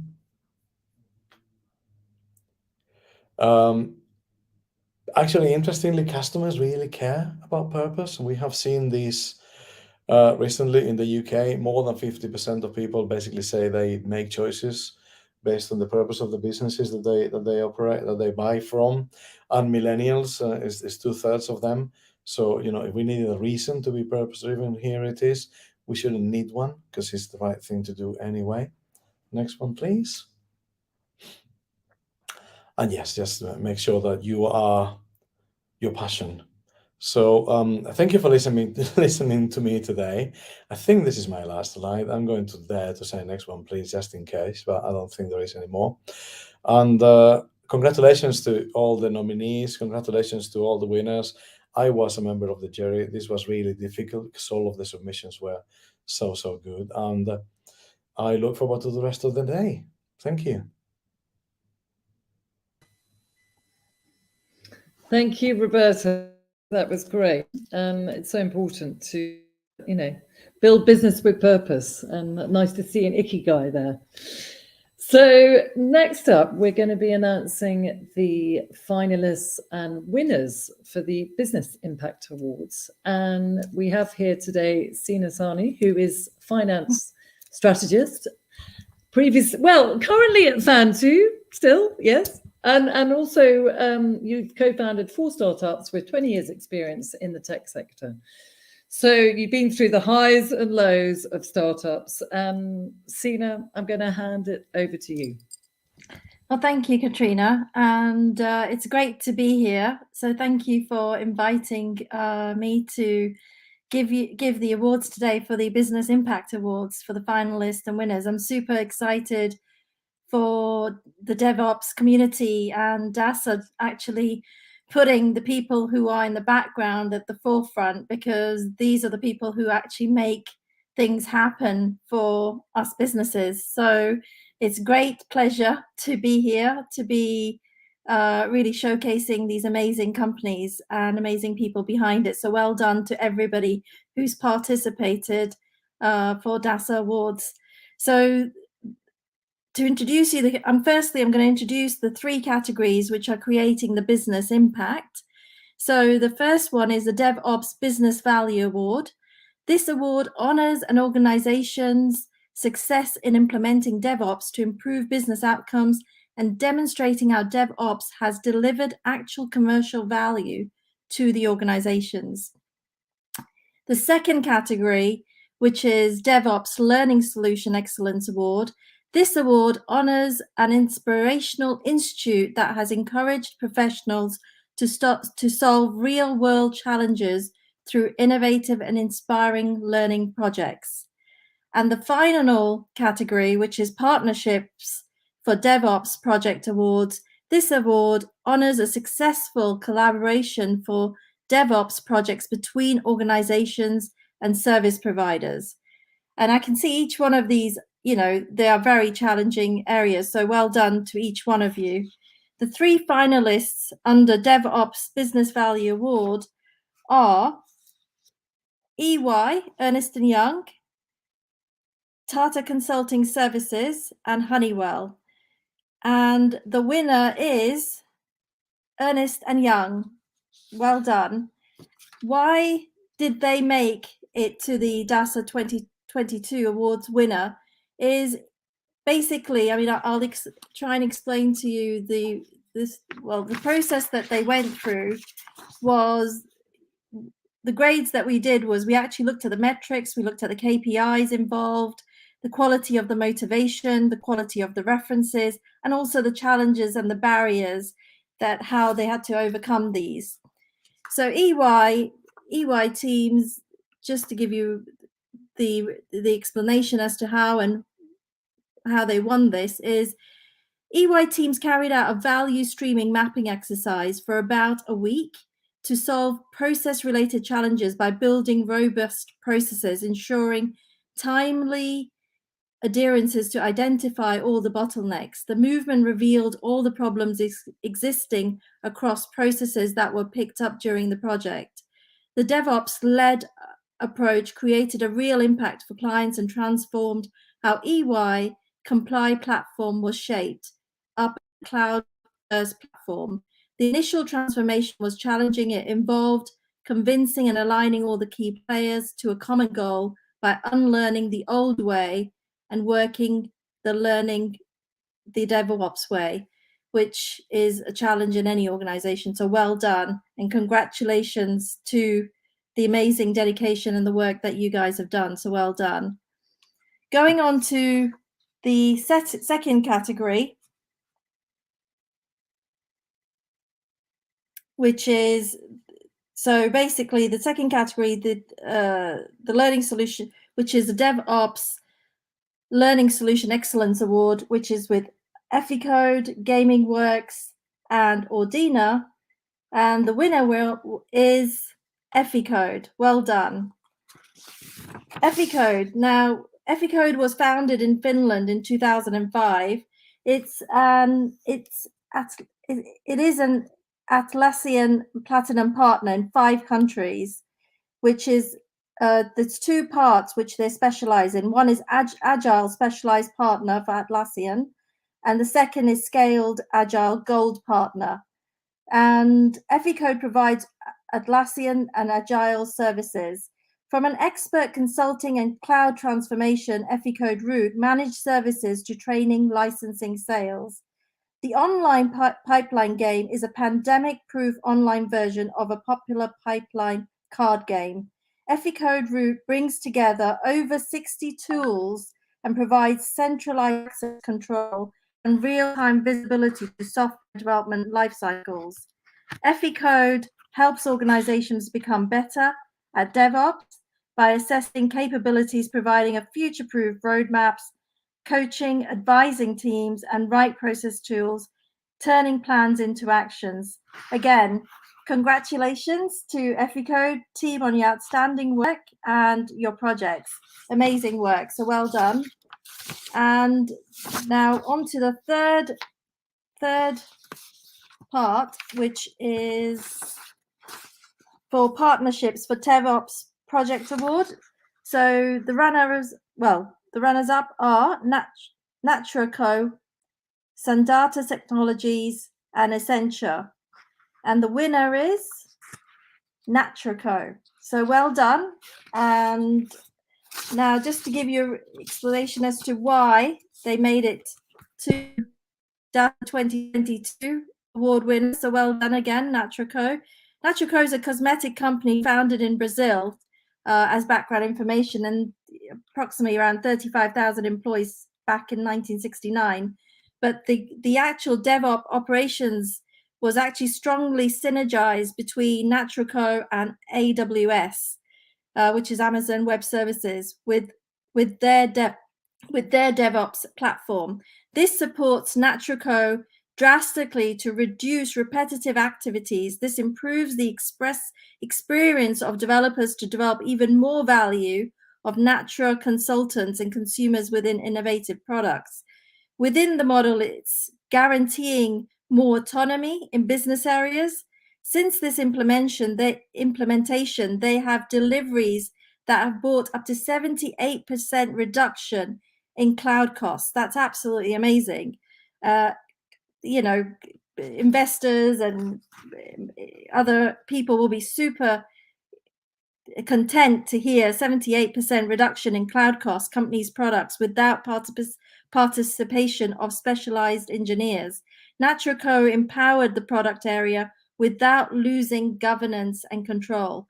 Absolutely amazing. So congratulations to Natraco, the team, and amazing work done for saving money for companies, and 78% is no small change. So well done for producing such an amazing work. And finally, well done to Efficode and EY as DASA's 2022 winners. So congratulations. So pleased to have got the opportunity to announce this and be part of this. So well done. And under Business Impact Awards, over to you, Katrina. Well done. Thank you, Sina. That was great and wonderful to have so many, brilliant finalists and winners. And again, we will be sending you an award to both the finalists and the winners to celebrate your achievements for this year's DASA Summit Awards. So on to our next speaker. We're going to be talking about helping build successful DevOps teams. And today we're joined by Sandra from ABN AMRO Bank, who is CI and CD enabler and is an independent consultant with over 17 years of experience in the software industry, and is currently focused on helping developing teams and leadership teams to develop better software faster. So Sandra, thank you for being here, and over to you. Well, Katrina, thank you for having me. Thank you, DASA, for having me in this award show. Also, want to thank all the speakers and the speakers who will still be coming this award show with all the valuable insights. And of course, all the people who made this awards show so special and possible, and that of course the people who sent in all the categories and who competed in this wonderful journey to this, to becoming more DevOps as a company. And today I want to talk to you a bit about the core of Agile and DevOps. Can you show the next slide, please? So. And the core of DevOps is about people. It's about people doing the work. It's not about machines doing the work. And also what you see in a lot of companies, it's very hard to attract talent and maybe even harder to retain talent.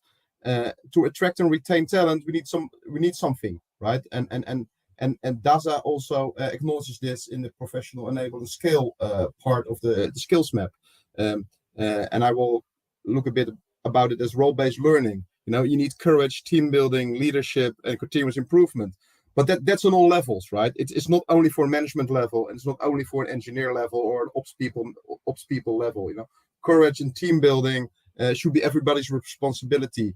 Also leadership, right? You can be an informal leader in your own team or in your own company without having the official mandated statue of a leader or a manager within your company. Most often, what I've seen in the past are those I call it informal leaders who make the biggest footprints within the company, and everybody looks up to them. So I also encourage you to not only look at your management, but also take the wheel, the steering wheel in your own hands, because I think you have more ability to do that than you might think on yourself. Next slide, please.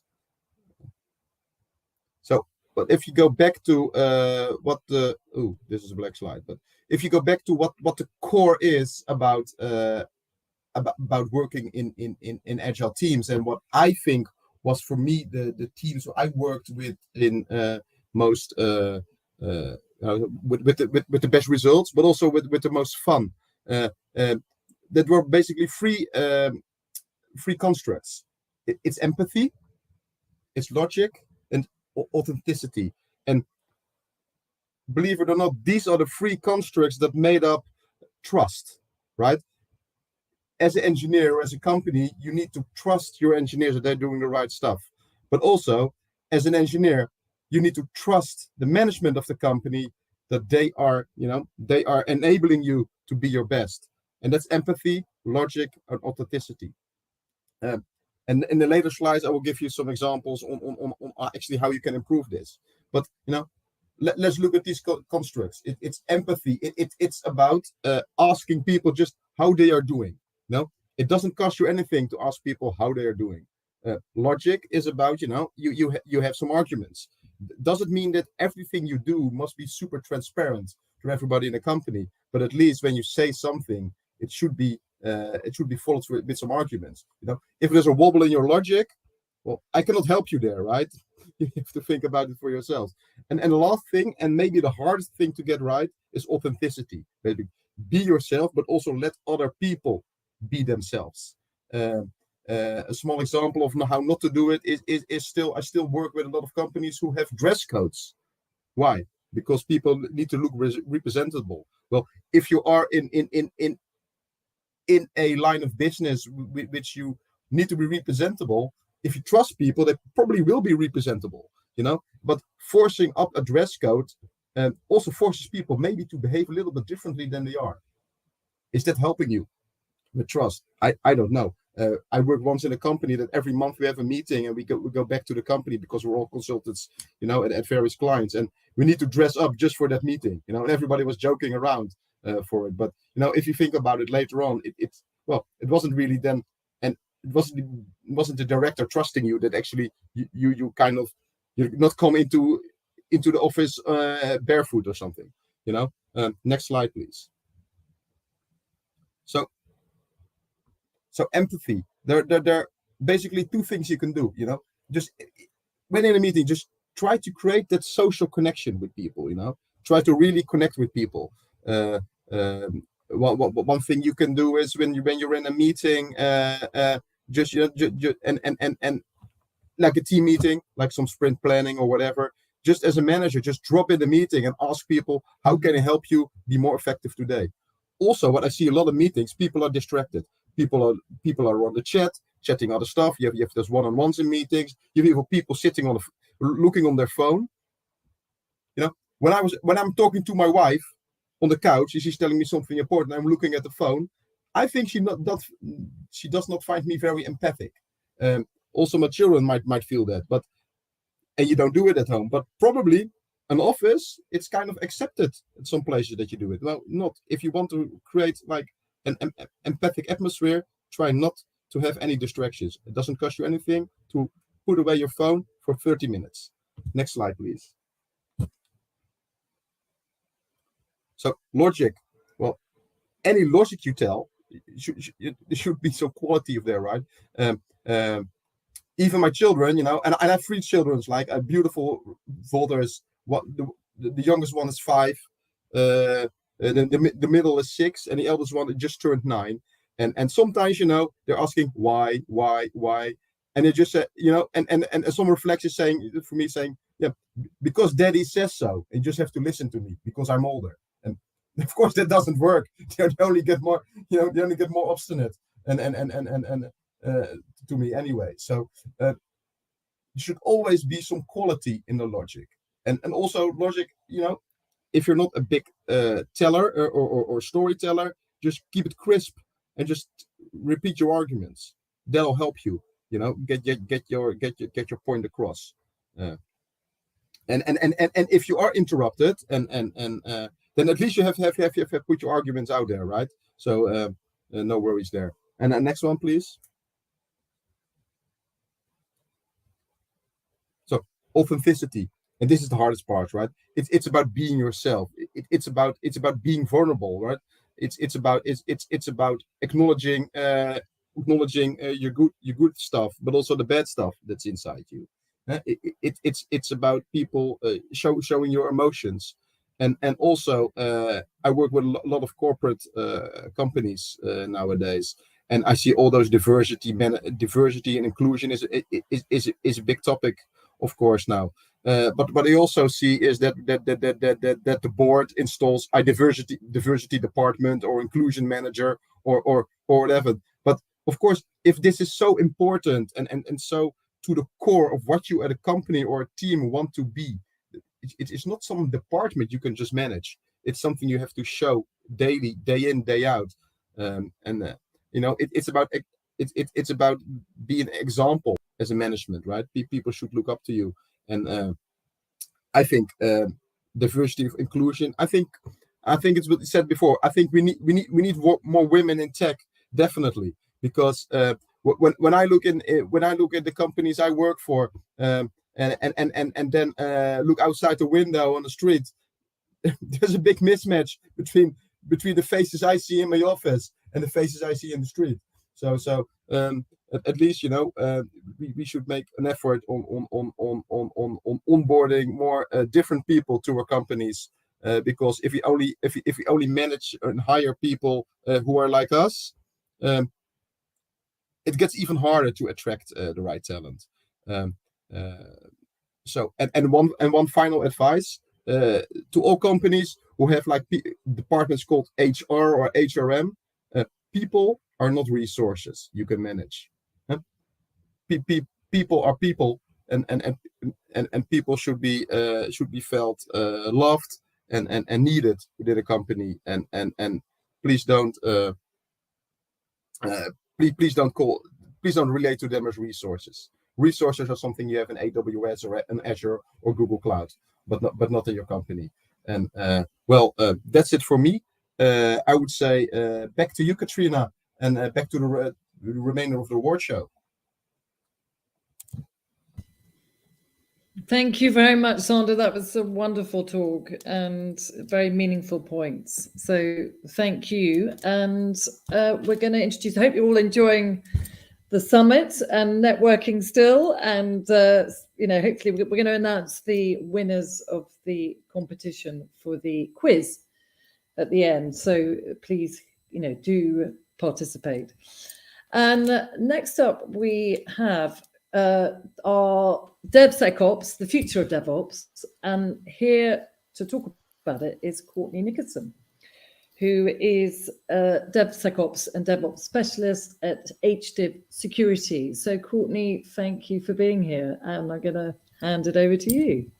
Wonderful. Thanks so much, Katrina. So good afternoon. My name is Courtney Nickerson. I am a DevOps and DevSecOps specialist at HDiv Security, specialize in web application security tools. I'm also a developer advocate for KubeShop, and it's a pleasure to be here with all of you today in support of DASA DevOps community, and congratulations to all the nominees and winners. Really exciting times.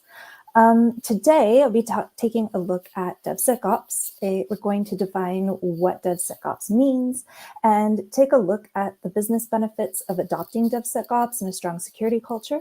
We're also going to discuss what, or maybe who, the main culprits are making the addition of security to the DevOps pipeline such a difficult task. And we'll discuss how you can make DevSecOps a reality for yourself and your team. Next slide. So DevSecOps is meant to enhance the DevOps philosophy by adding security to all stages of the SDLC. It's a natural and necessary response to the bottleneck effect that the older security methods that no longer fit the modern CI/CD pipeline can take care of. The correct incorporation of DevSecOps approach should bridge the gap between traditional IT and security practices and ensure faster and safer delivery of code while eliminating siloed teams. The siloed teams are eliminated because communication just naturally increases as those teams collaborate, ideally talking about their security issues. It naturally increases the communication amongst people. So next slide.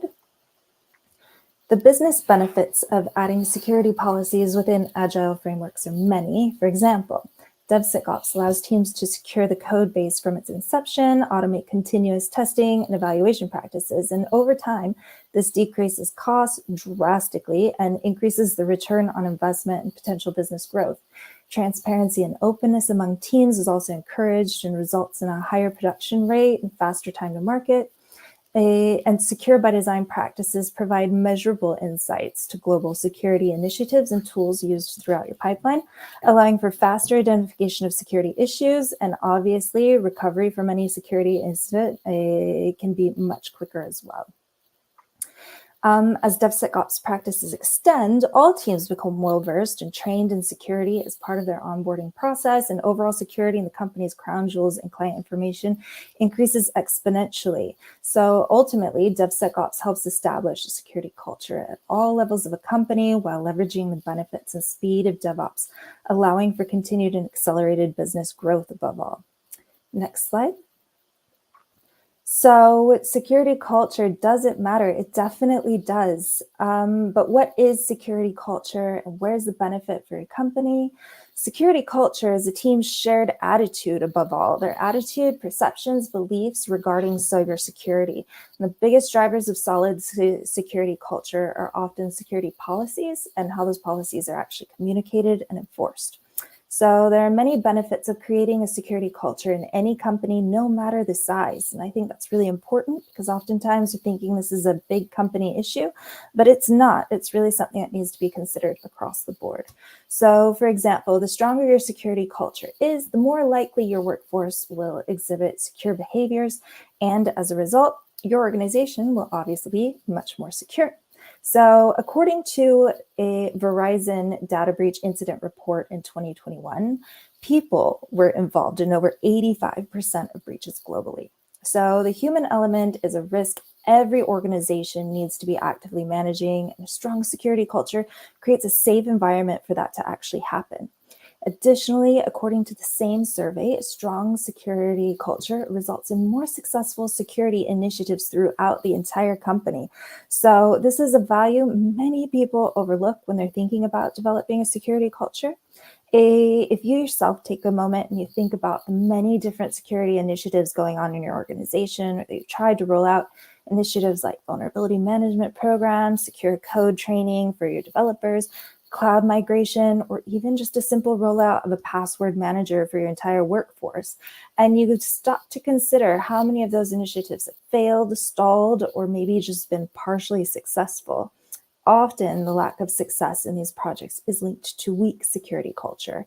And with a bit of strategy and a little bit of guidance, all of these projects can actually see more success, especially if you have a company that's already incorporating DevSecOps practices into their CI/CD pipeline. So next slide.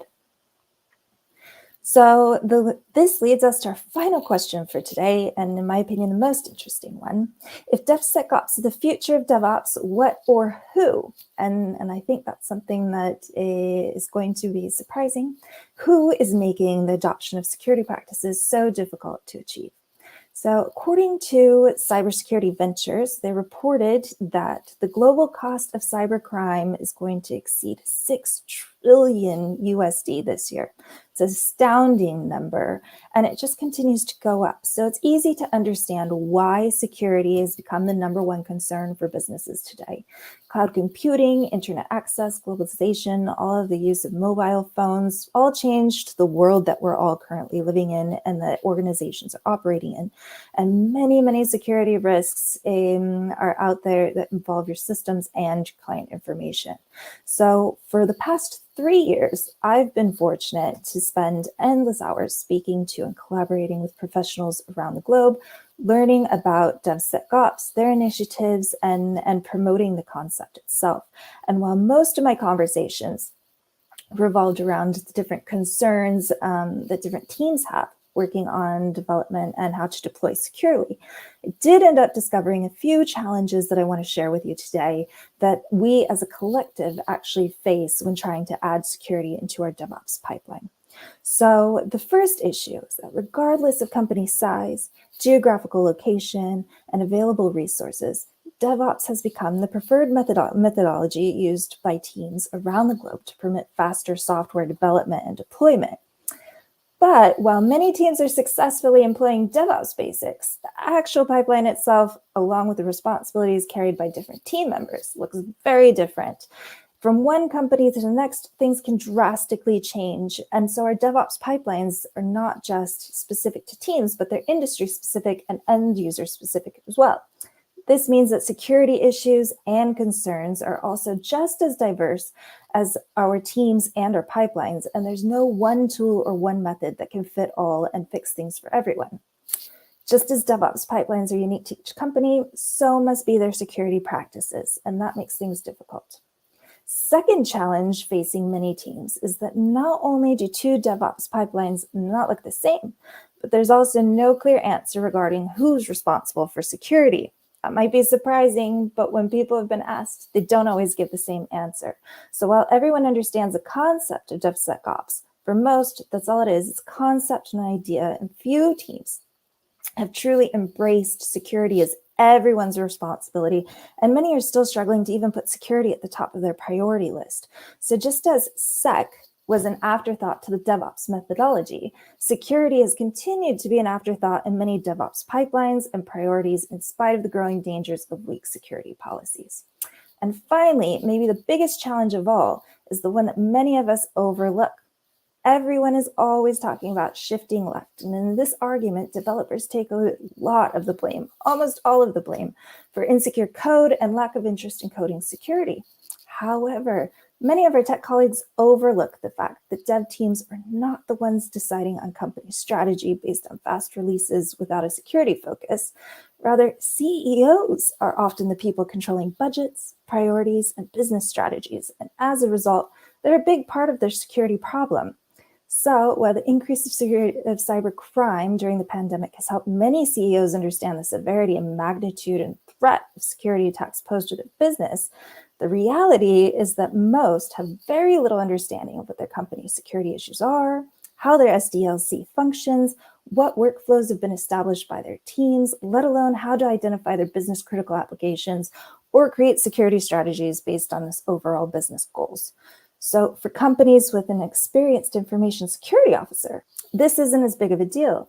However, Security Ventures also reported this last year that even Fortune 500 companies and Global 2000 companies only started ensuring that they have an in-house CISO or an equivalent this past year. So too often business leaders throw money at a problem, hoping that a larger budget's going to fix it. But cybersecurity spending that's piecemeal without strategic focus oftentimes leaves teams with tangled mess of products and services that don't actually work together, or technologies that their staff doesn't know how to use effectively. And that just continues to cause problems with our security initiatives. So PwC's 2021 Global Digital Trust Insights survey found that 53% of security executives say they're not confident that their cyber budgets mesh with their strategy of the enterprise that they're working for and its business units, and they're also unsure that organizations' cyber spending addresses the risk of the company faces. No solid data is actually used oftentimes for the basis of setting priorities when we're talking about security. When speaking with teams in small and mid-sized companies, many lacked business knowledge or jargon to feel confident to take their security concerns higher up the chain of command, and that's obviously a problem for many as well. So often we speak about siloed teams, and we're only referring to those in DevOps pipelines. However, in many of my conversations over the past 3 years, it's been surprising to see how siloed teams actually become outside of our DevOps pipeline. So what can CEOs do better to secure and promote DevSecOps? I think we need a next slide here. Yep, thanks, perfect. How a company plans to grow should be the driver of every program in the organization, including cybersecurity. Far too often, cybersecurity isn't even considered. Cybersecurity strategies work best when a CISO is crafting them and they fully understand the company's goals and plans for achieving their business initiatives. And with a good understanding of company vision and business strategy, a CISO and an experienced DevOps team and its members can help CEOs and other departments fully understand and mitigate their cyber risks that each organization faces, and strike a much better balance between the complexity and the simplicity of projects in both DevOps pipelines and business growth. So simply stated, to be cyber secure, CEOs must truly get to know their businesses from the DevOps pipeline up. Humans are naturally resistant to change, and this is terribly true when it comes to DevSecOps initiatives. I'm terribly passionate about getting that to change. And we all know that there's a need for integrated and automated approach in security. So today, as we part ways, I hope you'll be encouraged to take part of the challenge that we all need and want to see as we create DevOps practices for the future and start making DevSecOps a reality for your team. Consider the unique security needs and initiatives of your DevOps team members by focusing on workflows and discussions around security and secure releases rather than just fast releases. Be persistent and take small steps toward creating a strong security culture at all levels of your company. And finally, let's stop leaving the CEOs in the dark. Let's be bold, jump out there and talk to them about our teams, what we do, why integrating cybersecurity as a key factor to overall business strategy and growth is integral to ensuring future business success. Thank you so much and have a wonderful afternoon. Courtney, that was fantastic. And what an important topic, making DevSecOps a reality in today's world. So next up, we have the DevOps Community Awards. And here to present them, the finalists and the winners, is Tanya Hanna, who is Chief Information Officer at King County, WA. Thank you, Tanya, for being here. Thank you, Katrina. Hello, everyone. First off, I want to congratulate all the winners and finalists on promoting a culture of collaboration and agility that really does help to better understand and respond to our clients' needs, also promoting quality and achieving business goals faster. And since I'm presenting the community awards, I think it's important that all organizations have DevOps evangelists who continue to promote this practice within their organizations. So well done, everyone. I'm first up to present the DevOps Service Provider Award, which honors a service provider's success in delivering outstanding services that support or consolidate DevOps practices. The finalists represent successful collaborations between adopting DevOps principles as well as overcoming challenges and really having the ability to influence without authority. The third place winner is Tata Consultancy Services. The other two finalists are Sanhata Technologies and FE Code, and the winner is Sanhata Technologies. Sanhata has been delivering DevOps services for Vodafone UK integration domain and have been a driving force in encouraging and supporting Vodafone to reassess their IT estate, identify where they need to make improvements, and working closely with them to plan and deliver these changes. Congratulations to Sanhata. All right, next up is our Community Member Award. The DevOps Community Member Award honors an individual's outstanding work towards raising awareness about the importance of DevOps practices by leveraging her or his knowledge, expertise, and network. What is particularly great about the finalists is they have been proactively advocating for DevOps and Agile initiatives and contributing towards the DevOps community. In third place is Clifford Berg. The other two finalists are Clara Erica Takayama de Castro and Ayelet Sakato. And the winner is Clara Erica Takayama de Castro. Her knowledge in quality, agile methods, and DevOps has been going on for more than 9 years. She works as head of DevOps and uses her skills and knowledge in digital transformation of cooperative Central Alios. Congratulations to all of these winners.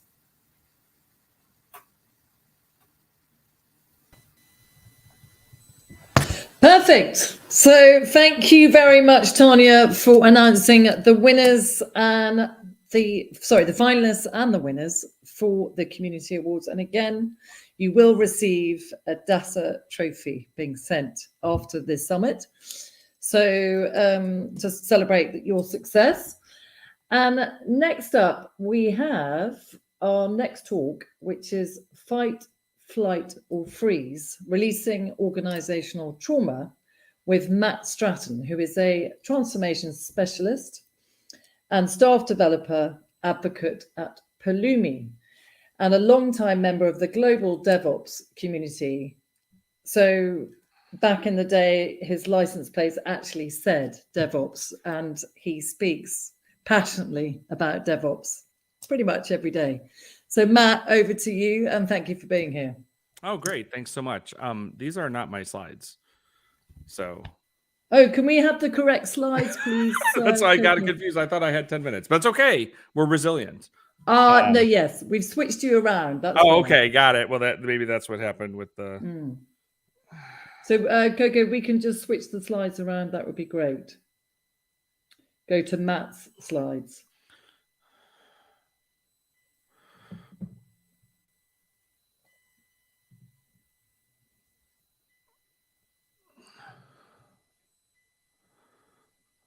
Fight, Flight or Freeze. Let me go to the title.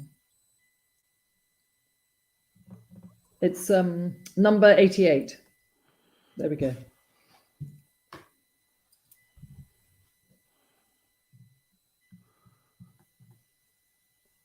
Okay, cool. Awesome. And if it sounds like I'm going to be talking fast, it's going to be because I am, because usually this talk is 30 minutes long. So, and I've had a lot of Diet Coke already. It's only 11 a.m. here in Chicago where I am.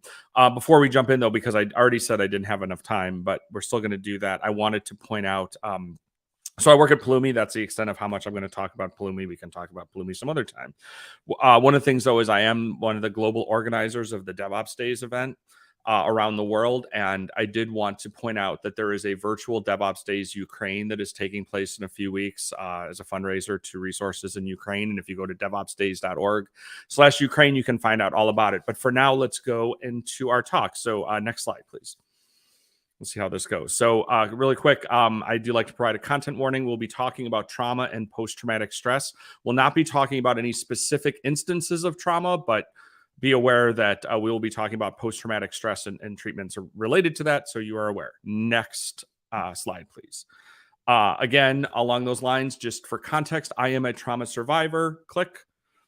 But I am not a mental. Oh my goodness. So, okay. Well, with that head really quick, it said I am not a mental health professional. That was the thing. Maybe my build slides don't work as well in this change. Okay. This is going to be fun. Resilience. Let's go.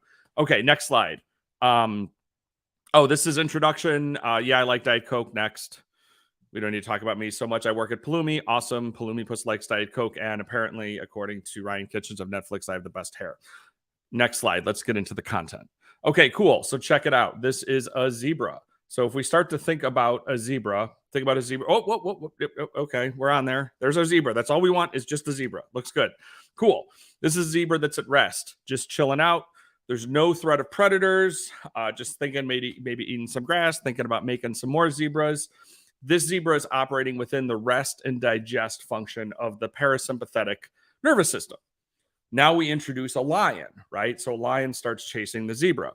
And we get some drastic physiological changes occur with the activation of what's called the fight or flight response of the sympathetic nervous system.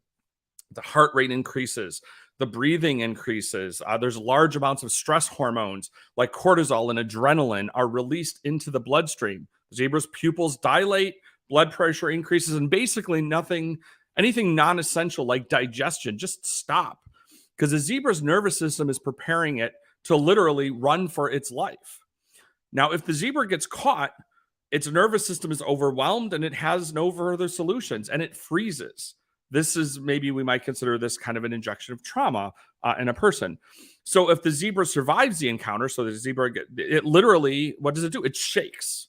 It's shaking it off. It returns to a resting state. Now, before we go to the next slide, I want you to be prepared. This next slide is possibly the absolute most important thing you're going to learn at this entire event all day. So be ready for your notes, for your screenshots. Go ahead and move to the next slide, please. We are not zebras, okay? So the autonomic nervous system is common to all mammals, zebras and humans, but we as humans have this thing called a prefrontal cortex, and zebras do not. The prefrontal cortex is usually an advantage. This is where executive function happens, i.e. our understanding of the difference between good and bad, pattern recognition, understanding consequences. However, the disadvantage is the prefrontal cortex is where we mentally replay these traumatic scenarios, which activates our sympathetic nervous system exactly like the real threat would do. So our brains are beautifully brilliant, and they're also incredibly dumb, right? They can't tell the difference between perceived trauma and real trauma as it's happening. So next slide, please. So this example I was giving, the zebra example, was first popularized by Dr. Peter Levine, who points out that animals in the wild are not traumatized by these routine threats. Humans, we get overwhelmed and often subject to hyperarousal, shutdown, and dysregulation. And move to the next slide. This is this thing in a healthy nervous system. Now, we're not even keeled all the time. We can get activated by things, and that activates that sympathetic nervous system. We kind of move up a little bit. We settle, we bring down. It kind of looks like a sine wave. We're kind of surfing. It looks all good. This is kind kind of where this comes in. Now, on the other hand, if we go to the next slide, and we will see this is when we have undischarged traumatic stress. So a traumatic event happens, and instead of us being able to come back down, it either looks like, for those of you who work in ops, this might look like a crazy availability graph, and this might be triggering you for a whole different reason. But some of my Nagios charts look like this. Well, you can either be spiking up and down, or we sometimes get stuck on or stuck off. So hyper arousal, which is being stuck on, is similar to the fight or flight stuff, but happening all the time. And when we're stuck off, we're constantly in freeze. So move on to the next slide. Here's the thing about trauma is it's not simple. There's a lot of nuance to it. Move to the next slide. And I think this is going to be a build slide. Okay, so in the first one, this happens because our nervous system has been overwhelmed. Our solution doesn't work. Next, click. And it's our nervous system activation is the same for a real or an imagined threat. And finally, click.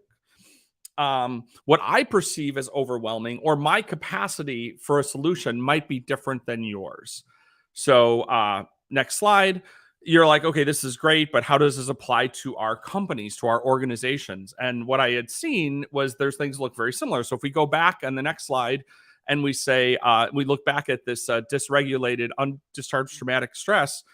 So that traumatic event could be an incident. It could be an outage. Something happens. And instead of just sort of going through it and expressing the resilience of the socio-technical system that we have and that we have, sometimes we can get stuck on and we can get stuck off. Next slide, please. If we think about an organization that is hyper aroused, right? This is what stuck on is. So some of the symptoms you might see in an org like this is display events of constant vigilance, right? It sounds like they're fighting Voldemort. They're hyper aware of threats, which takes away energy from innovation.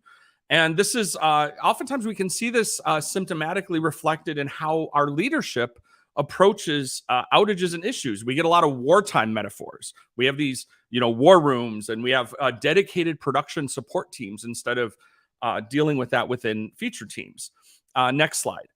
An organization could also become hypo-aroused, which is stuck in freeze. And this is when we run into we are very, very cautious about making any kind of innovation for fear of a change, right? Because what introduces incidents changes. So let's not make any. Let's be super duper careful and think of every single thing that could possibly go wrong before we even think about doing anything. These are the organizations that want to measure 15 times before considering opening a change request to cut.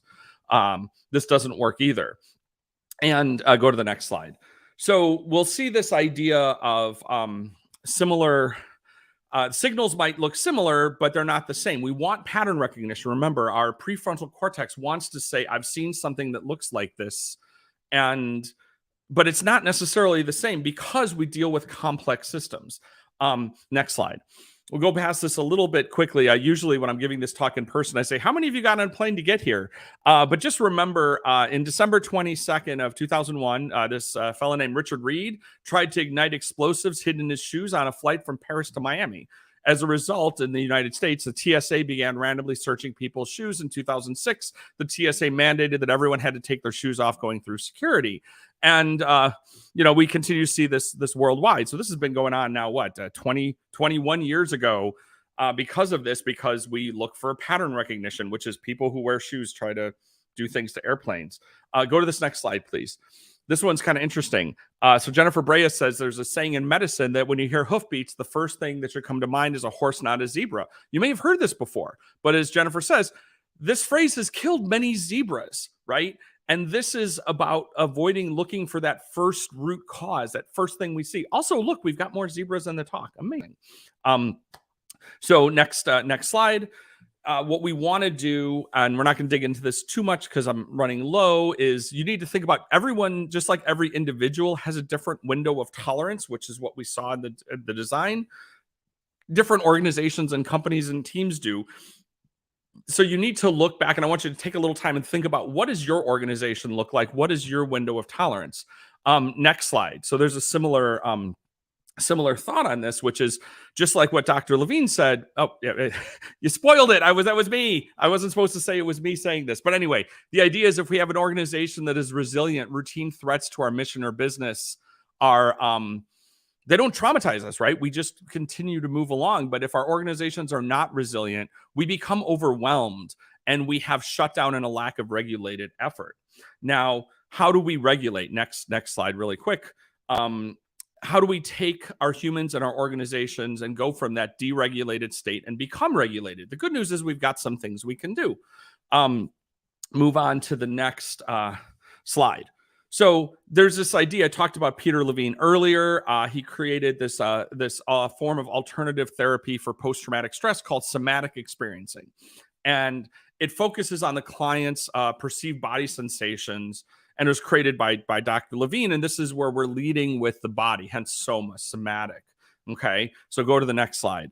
So if we talk about how do we do somatic experiencing for an organization, and this is creating a similar focus on the response to train ourselves to have the reactions we want to have when something traumatic happens to our organization. Next slide. I don't know how well this build is going to work because there's a build, but this is a little controversial. Come along with me. So in somatic experiencing, it's body first. We don't start with the mind. If we start with the mind, that's like looking for root cause during an incident. We're focused on the symptoms. This makes us look for the wrong pattern. See, call back to the TSA slide. So this is another one of the reasons why I don't like using the term root cause, because that implies there's once we find it, we're good. Go ahead and click next. Instead of root cause, I much prefer to talk about the idea of contributing factors. There is one root cause. You know what the root cause is? The Big Bang. That doesn't help us. Okay, let's move on to the next slide. One of the things that we can do as organizational somatic experiencing is when we think about the ideas of game days, right? Because what we want to do is create an association of outages and issues with a safe place, a place of confidence. So a lot of times we'll do game days, or you might call it a failure Friday, but they need to be done properly. When we do these, when we do simulated incidents, you need to keep them low stress and safe. The point isn't to practice under pressure. Trust me, your folks who do response in your organization, they have plenty of experience being under pressure and under stress. We don't need to do that. So we want to go through the motions, through the exercise of responding to an incident, and we associate it with a safe environment. I always give the example, when I used to work for a company called PagerDuty, we would do our failure Fridays, which were a failure injection. We did them during the middle of the day, Pacific time in the US, on Fridays. And part of that was because there's really no good time for PagerDuty ever to be down. And actually the best time for it to be down is when most of the engineers are awake. But that way we just did this and practiced it as a normal thing. So when it happened at 2 a.m, it just reminded us of being in the office. Go ahead to the next slide. This is just sort of saying when we do our game days, we need to have guidance and structure to it, like in meditation. If you don't have guidance as you're going through meditation with trauma, you kind of go into that and then you encounter something that's a problem and you don't know what to do about it. So we need to have really good structure and plans in place for our game days. Next slide. I just talked about planned failure injection, giving the example of the failure Fridays. But the thing is, when you do planned failure injection, you follow your full incident response process, right? This does a couple things. One is it creates this organizational association, this company muscle memory that incidents are just a thing that we do. We're just good at it. We just do it all the time. Not only do we do it all the time and we have good practice, but it reminds us, like, our body kind of goes into that place, and there's really fun things we can do around that. Next slide. Just this is also why when an incident occurs, we want to run it at the initial severity, even if as we're working it, we realize it wasn't as big of a deal. We run them to the full course because, as Rain Heinrich likes to say, you want to get better at having incidents, responding to incidents. Have you tried having more of them? And the final thing to think about here, next slide, is how we process failure. So blameless, if you've heard about blameless postmortems, maybe you practice them. That's just the beginning. We have to process the failure and the outage all the way through the information that we have, and it has to have a conclusion. Otherwise, it's basically unprocessed trauma. And there's this misconception that individually processing trauma, all we have to do is just get it out. But we have to actually integrate it into our experiences as our coherent whole. And the same thing, so that includes telling our stories as we move. So go on to the next slide, which is kind of wrapping our things up. It's essential to tell our stories in our organization. That's how we process them. A write-only postmortem doesn't help anyone. And to our next slide. So being resilient means that we don't see things from the perspective of things that happen to us. It's a matter of what can we do going forward. A culture of blame creates a culture of helplessness. Final slide. This deck, as well as like supporting resources, are at speaking.mattstratton.com. I think I have this one up there. If not, I have variations of it, as well as other places I'm giving talks. I know I hope I did okay on time. Thanks for letting me be a part of this. This is really exciting, and I love to see things coming together to show excellence in the DevOps community. DevOps is a big, important part of my life. Thank you very much, Matt. That was fantastic and amazing. You did it in the time. Okay. Okay. I was like, okay, here we go. That just teaches me that clearly my 30-minute talk only has 10 minutes worth of content. So, like every business book can be summarized in a blog post, right? Exactly. You sped through it with very important points about resilience. So thank you, Matt, and look forward to seeing you again. And next up, we have Mohammed Abrahim, who is here to talk about Mohammed Brahim. Here we go. Hey, Katrina, how are you? We got you. Yeah. A bit of background noise. I don't know if you can. Yeah, I can try. I'm a bit in a Starbucks. Oh, goodness. I'm traveling, so in transit, so you have to do with it. Sorry Okay, don't worry about it. We've got you, but the most important thing. And Mohammed is here to talk about the importance of diversity and inclusion when building teams, which is very vital component. And Mohammed is also at Profile Pensions and is building a market-leading investment advice platform for the UK mass market. And you've worked in senior engineering roles spanning many areas of financial services and building teams. So, Mohammed, welcome and thank you for being here today. Thanks a lot for having me today. It's really exciting. We've seen quite a lot of really interesting talks. I wanted to use this opportunity to thank you for having me and also to talk about, a topic that I'm sure everybody is aware of, heard of, is the importance of diversity. And throughout my experience, it's been a recurring theme. So without further ado, we're going to go through a very short presentation. It's not rocket science. It's really about reiterating why it's important to build diversity and also what it means to build for diversity, equity, and inclusion. So if we can go to the next slides, great. So what does the first question that I always ask is such a broad subject. So what does diversity inclusion looks like for you? So it might look like this for some people. For other people, it might look like this. So everybody has their own view of the world, and it's really about. It gets confused with the notion of tribe or the notion of reference to the same culture, or it might look completely different. If we look at the next slide, everybody has their own kind of view of what the diversity. And the idea of this talk is really to set some frame of reference so that we can put some parameters around what it means, and that hopefully will help everybody get a good view. So if we move to the next slide, if we had to put a simple definition around diversity and inclusion, it's really, for me, and I've tried to kind of summarize it in one long sentence that is self-encompassing. To imagine a workplace or workforce where everyone, diverse groups of people, and most importantly, including people who typically experience discrimination in their lives, or have been underrepresented, are actively hired, treated equitably. We'll talk about what equity means, and feel as they are included and part of a common goal, from hiring to career progression. So it's rather long, but it's more than just picturing what belonging to a tribe is meant to be. So it's really about representative groups of people bringing different dynamics. If we move to the next slide, then you might say, why care? So, well, what if I told you that diversity is good for business? And all the studies have shown, if we look at the next slide, that we have now comprehensive data and comprehensive research has been undertaken over the year that says that it's good for innovation, it's good for financial targets. So this is an example of a Gartner study from 2019, and all the most recent studies correlate that. 75% of organizations where their decision-making and their frontline team are diverse and inclusive will exceed their financial target.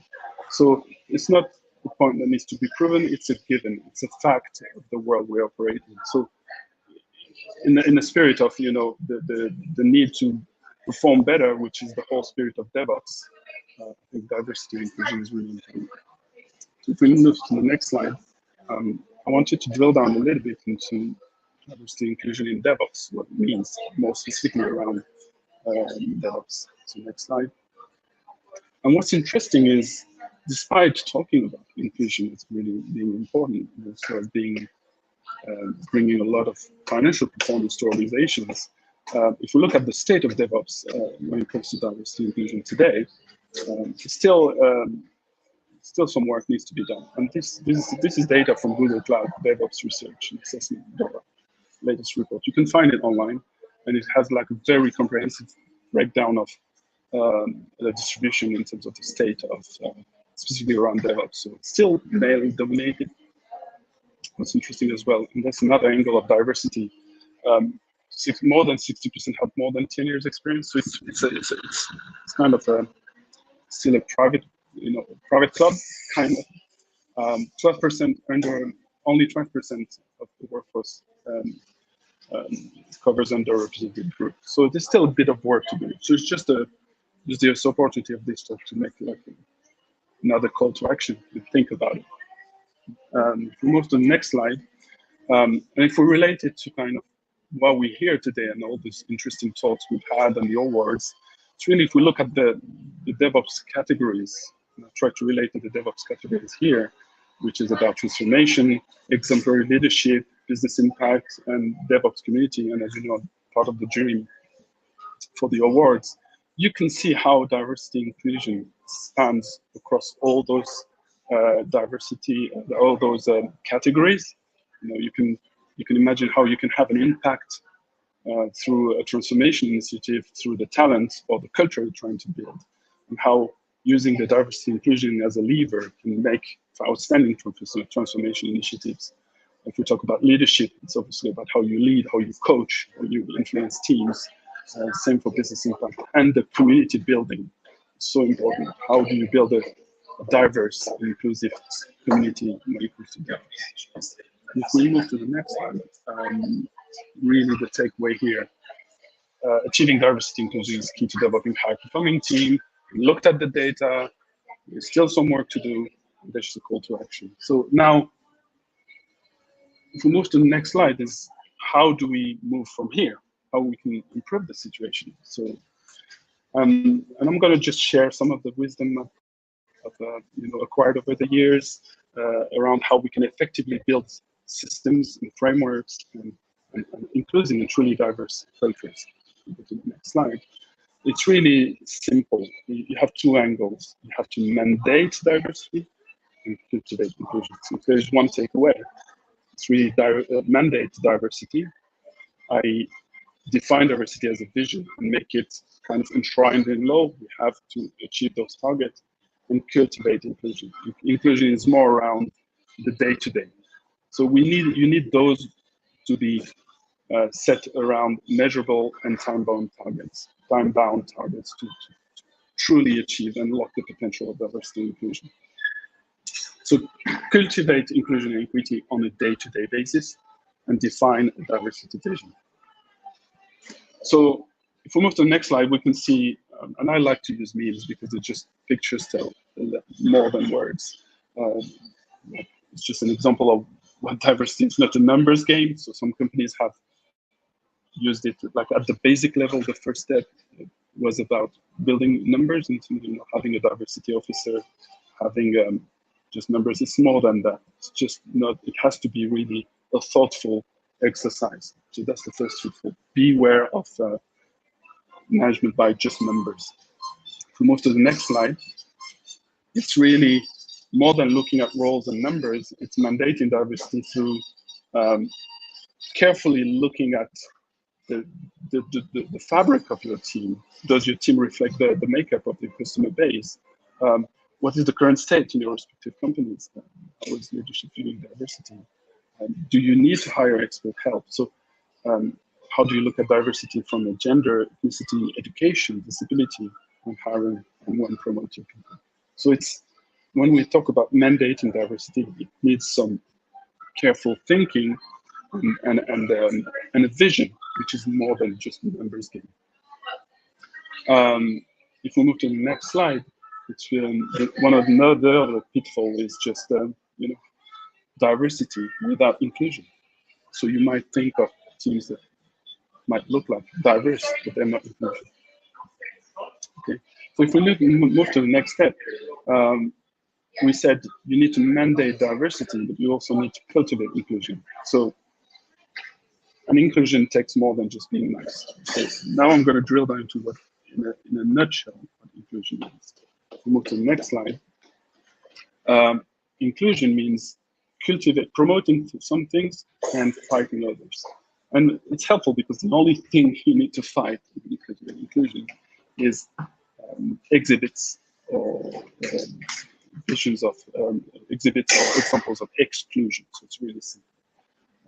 So you go hard on promoting equity, emotional IQ, community, equal speak time, and coaching. So that's kind of the things you would promote. But the only thing you need to fight is exclusion.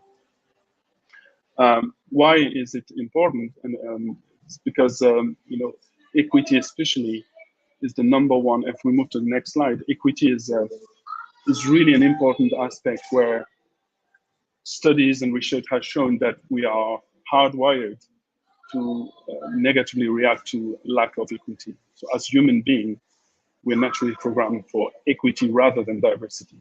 So we're quite happy. The first thing we worry about when we bring some people from different backgrounds and different is to risk of not be treating fairly anymore, equitably anymore.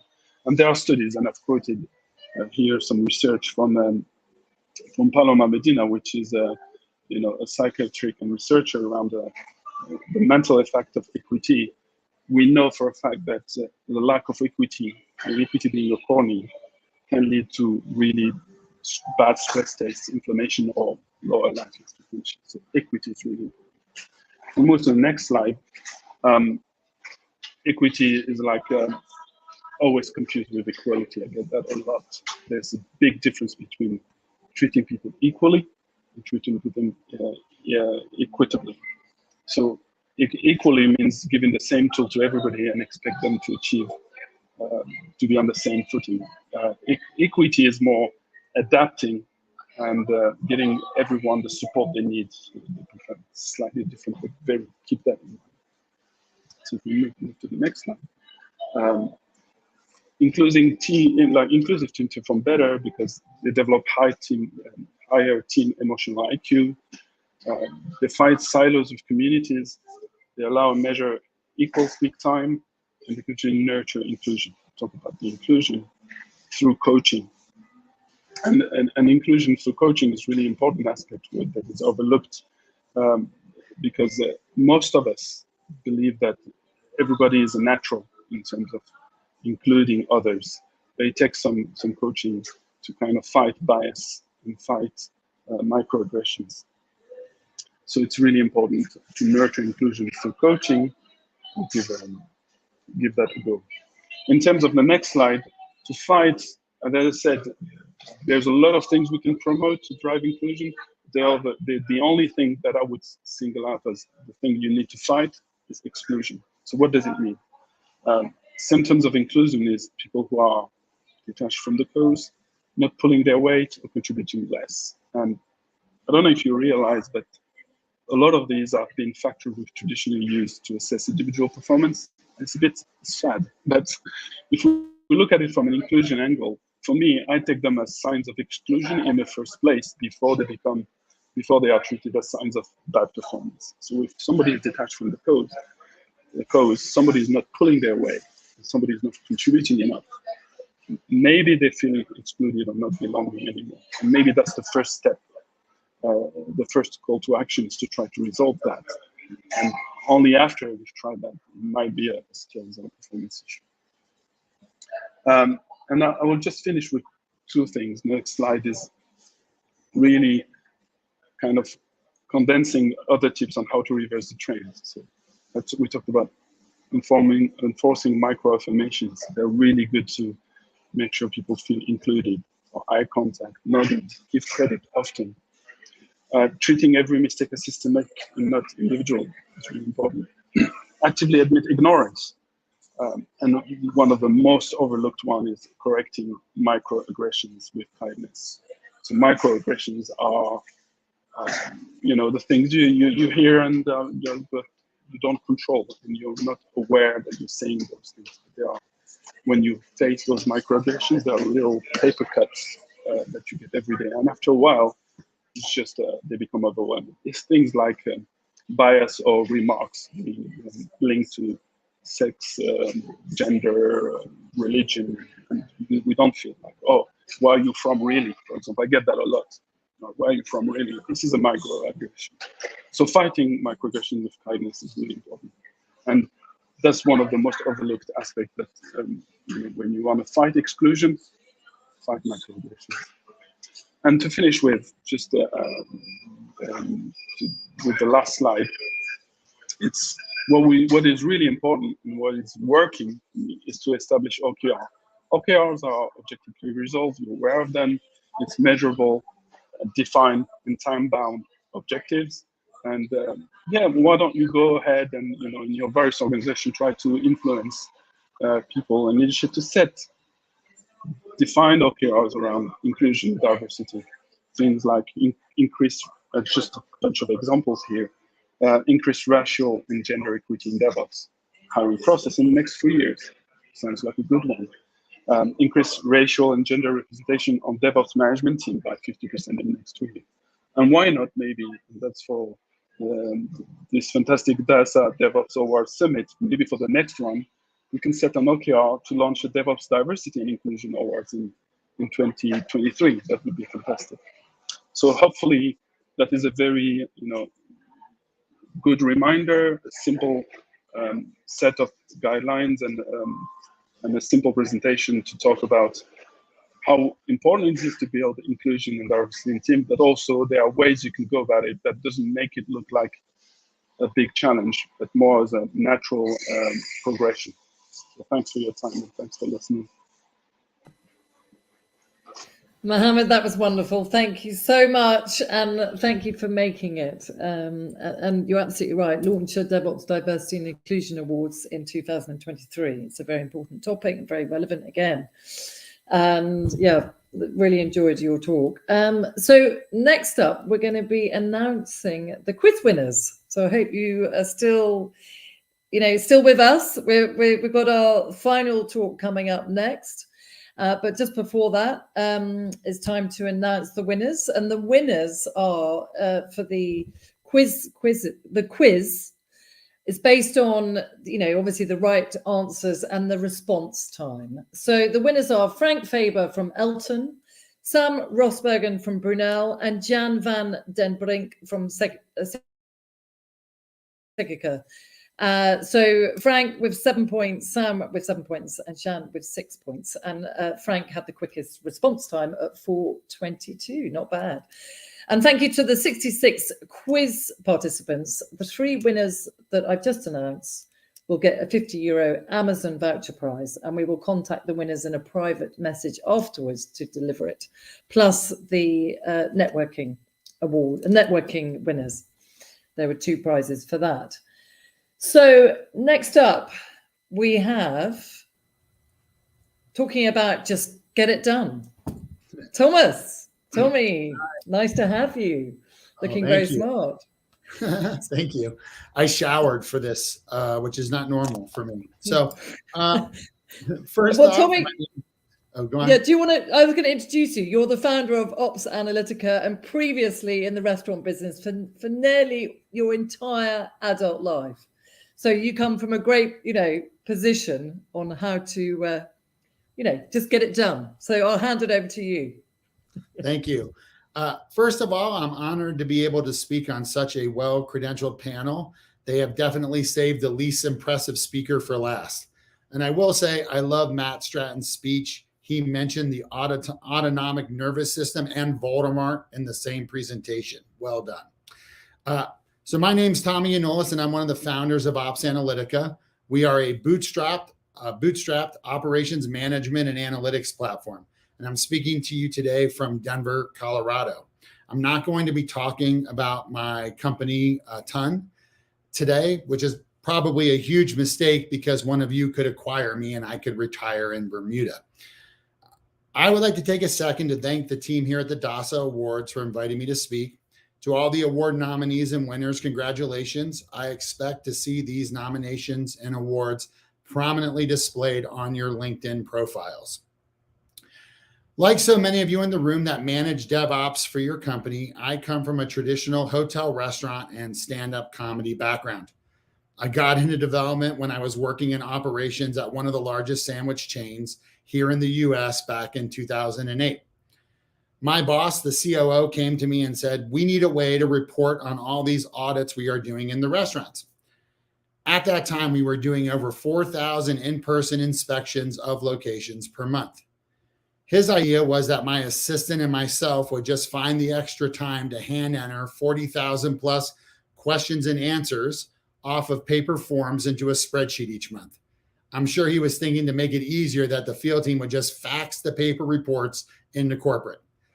For those of you who were born after the 80s, a fax machine is a box that you put paper into. You call a fax number and a similar box at another location will print out the paper that you stuck in your box. It then will curl up and drop onto the floor. So like any good middle manager, I went to IT, the team that could help. And I told the head of IT, the guys upstairs need us to start reporting on these audits. They did what any good IT department would do. They listened intently, they took notes, and then they said, no, we don't have the resources to help you at this time. I was like, what? This is the COO and the CEO of the company want this stuff. It's not me. But the IT guys came back with, they just laid off half of our team. So, we don't have the resources to help you. What they were really saying is they came to you for this, not us. So have fun telling them they can't have what they want. So then, like any good middle manager would do, I talked to a bunch of third-party vendors and they were all too expensive for us. So then I went looking for a solution that I could develop myself, which I found, by the way. So I went back to IT saying, problem solved. I'm going to do this myself using this platform. The head of IT sat there and listened intently. They took notes. I actually think he was impressed at my ingenuity and willingness to take on a project that was so far out of my expertise and comfort zone. And then he said, no, security issues. Finally, my boss was like, if this will cost less than 10K, just do it. And that's how I got into development. And I really have never looked back. It's true that I come from a restaurant and stand-up comedy background. I did stand-up for 10 years between undergrad and grad, and I've been working in restaurants since I was 14 years old. Development wasn't a foreign concept for me, though. My father was a rocket scientist. Some of his work is displayed at the Smithsonian Air and Space Museum in Washington, D.C., and my mom was one of the first women coders. She started coding in the early 1960s. My parents met at the Johns Hopkins Applied Physics Labs in Maryland, and I would like to believe they were working hard and not just there to hook up. Needless to say, I've been around coders my entire life, so for me, it wasn't crazy to take on this development project myself. I thought to myself, how hard can this be, right? You're really good at Excel and your parents are both coders. As if my dad's math genius was going to somehow magically inhabit me in my late 30s and I would just magically become a developer. Ah, ignorance is bliss. After fumbling around with this platform and learning to develop from scratch, strangely, my restaurant and stand-up comedy experience didn't apply to development. After months of 12-hour days, I released my first inspection app. It was a web app that was used on 2008 Palm and Windows phones. It needed to be constantly connected, and it worked. That is when I learned one of the most important lessons of development. Delivering code that works is what makes you a developer. It's not degrees or certs, where you went to school, or your job title. The only thing that really matters is delivering code and getting things done. Being a real developer, whether you're an individual building a solution or you're the VP of product managing a large multinational team of developers, it all results in the same outcome. You either get it done or you don't. When I left the sandwich chain in 2009, I co-founded a small custom development shop in the Semantic, which is now Broadcom, partner channel. We mainly built workflow processes to make security and IT management platforms integrate and to extend their capabilities. I would love to tell you that when we were custom developers, that we were always exceeding expectations and creating great software solutions. In reality, I think we only did that about 20% of the time. So many of our projects just ended, not with a round of applause, but more of a, I guess we're all done here, thanks type of solution. There were tons of reasons why these projects were just blah. I can tell you the two main ones. Our consultants struggled to say no, or better yet, not right now. And our clients didn't understand how software development worked. Have you ever been talking to a client or a stakeholder and they say, is it possible to make the software do this? And you as the developer say, of course, naively thinking that you're just validating the tech possibility. Unbeknownst to you, you're committing to a free change order. We did that way too much at that company. We also allowed our clients to ruin their own projects by not standing up to them and stopping them from making too many changes and convoluting the process. Now, I've been managing DevOps teams for 13 years. And as I look back at this experience, born in the trenches of having to deliver products to paying customers, I started thinking about DevOps and how much easier it was for my parents to write code back in the day than it is for us today. Sure, the technology was slower and more clumsy. My dad would tell me how those giant tape drive computers that you always see in the movies from like the 1960s would literally walk around the room when he was running some of his bigger programs because of all the starting and stopping and spooling. They would just vibrate themselves around the room.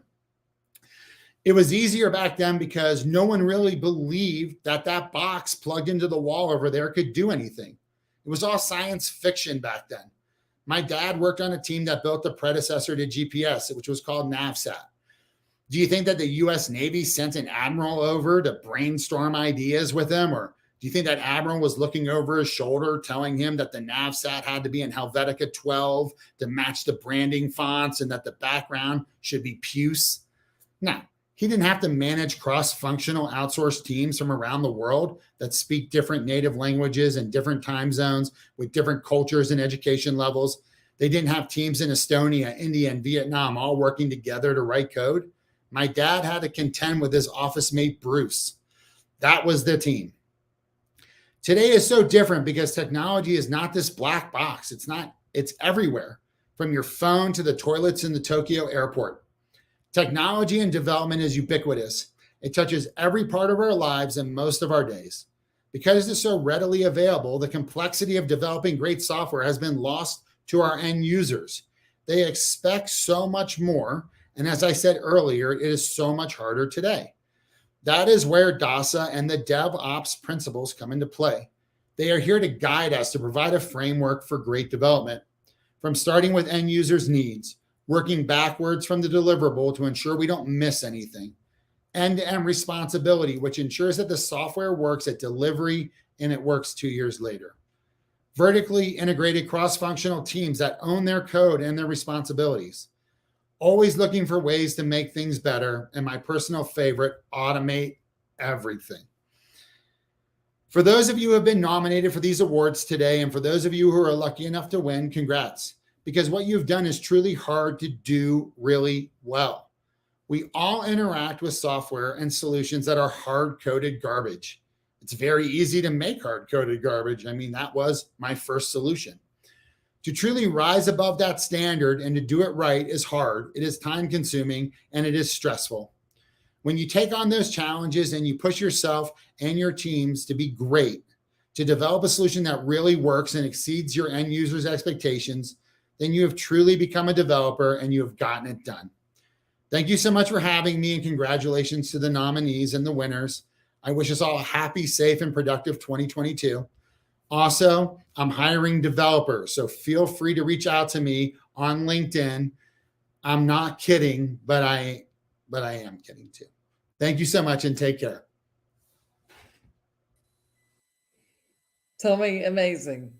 Loved it.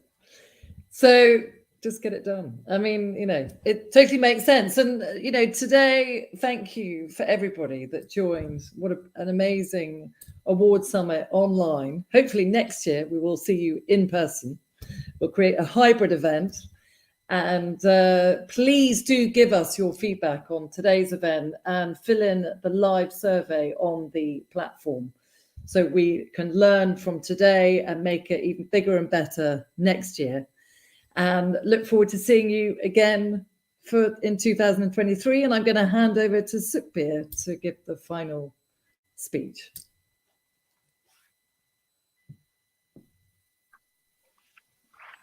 Thank you very much. Thank you, Katrina.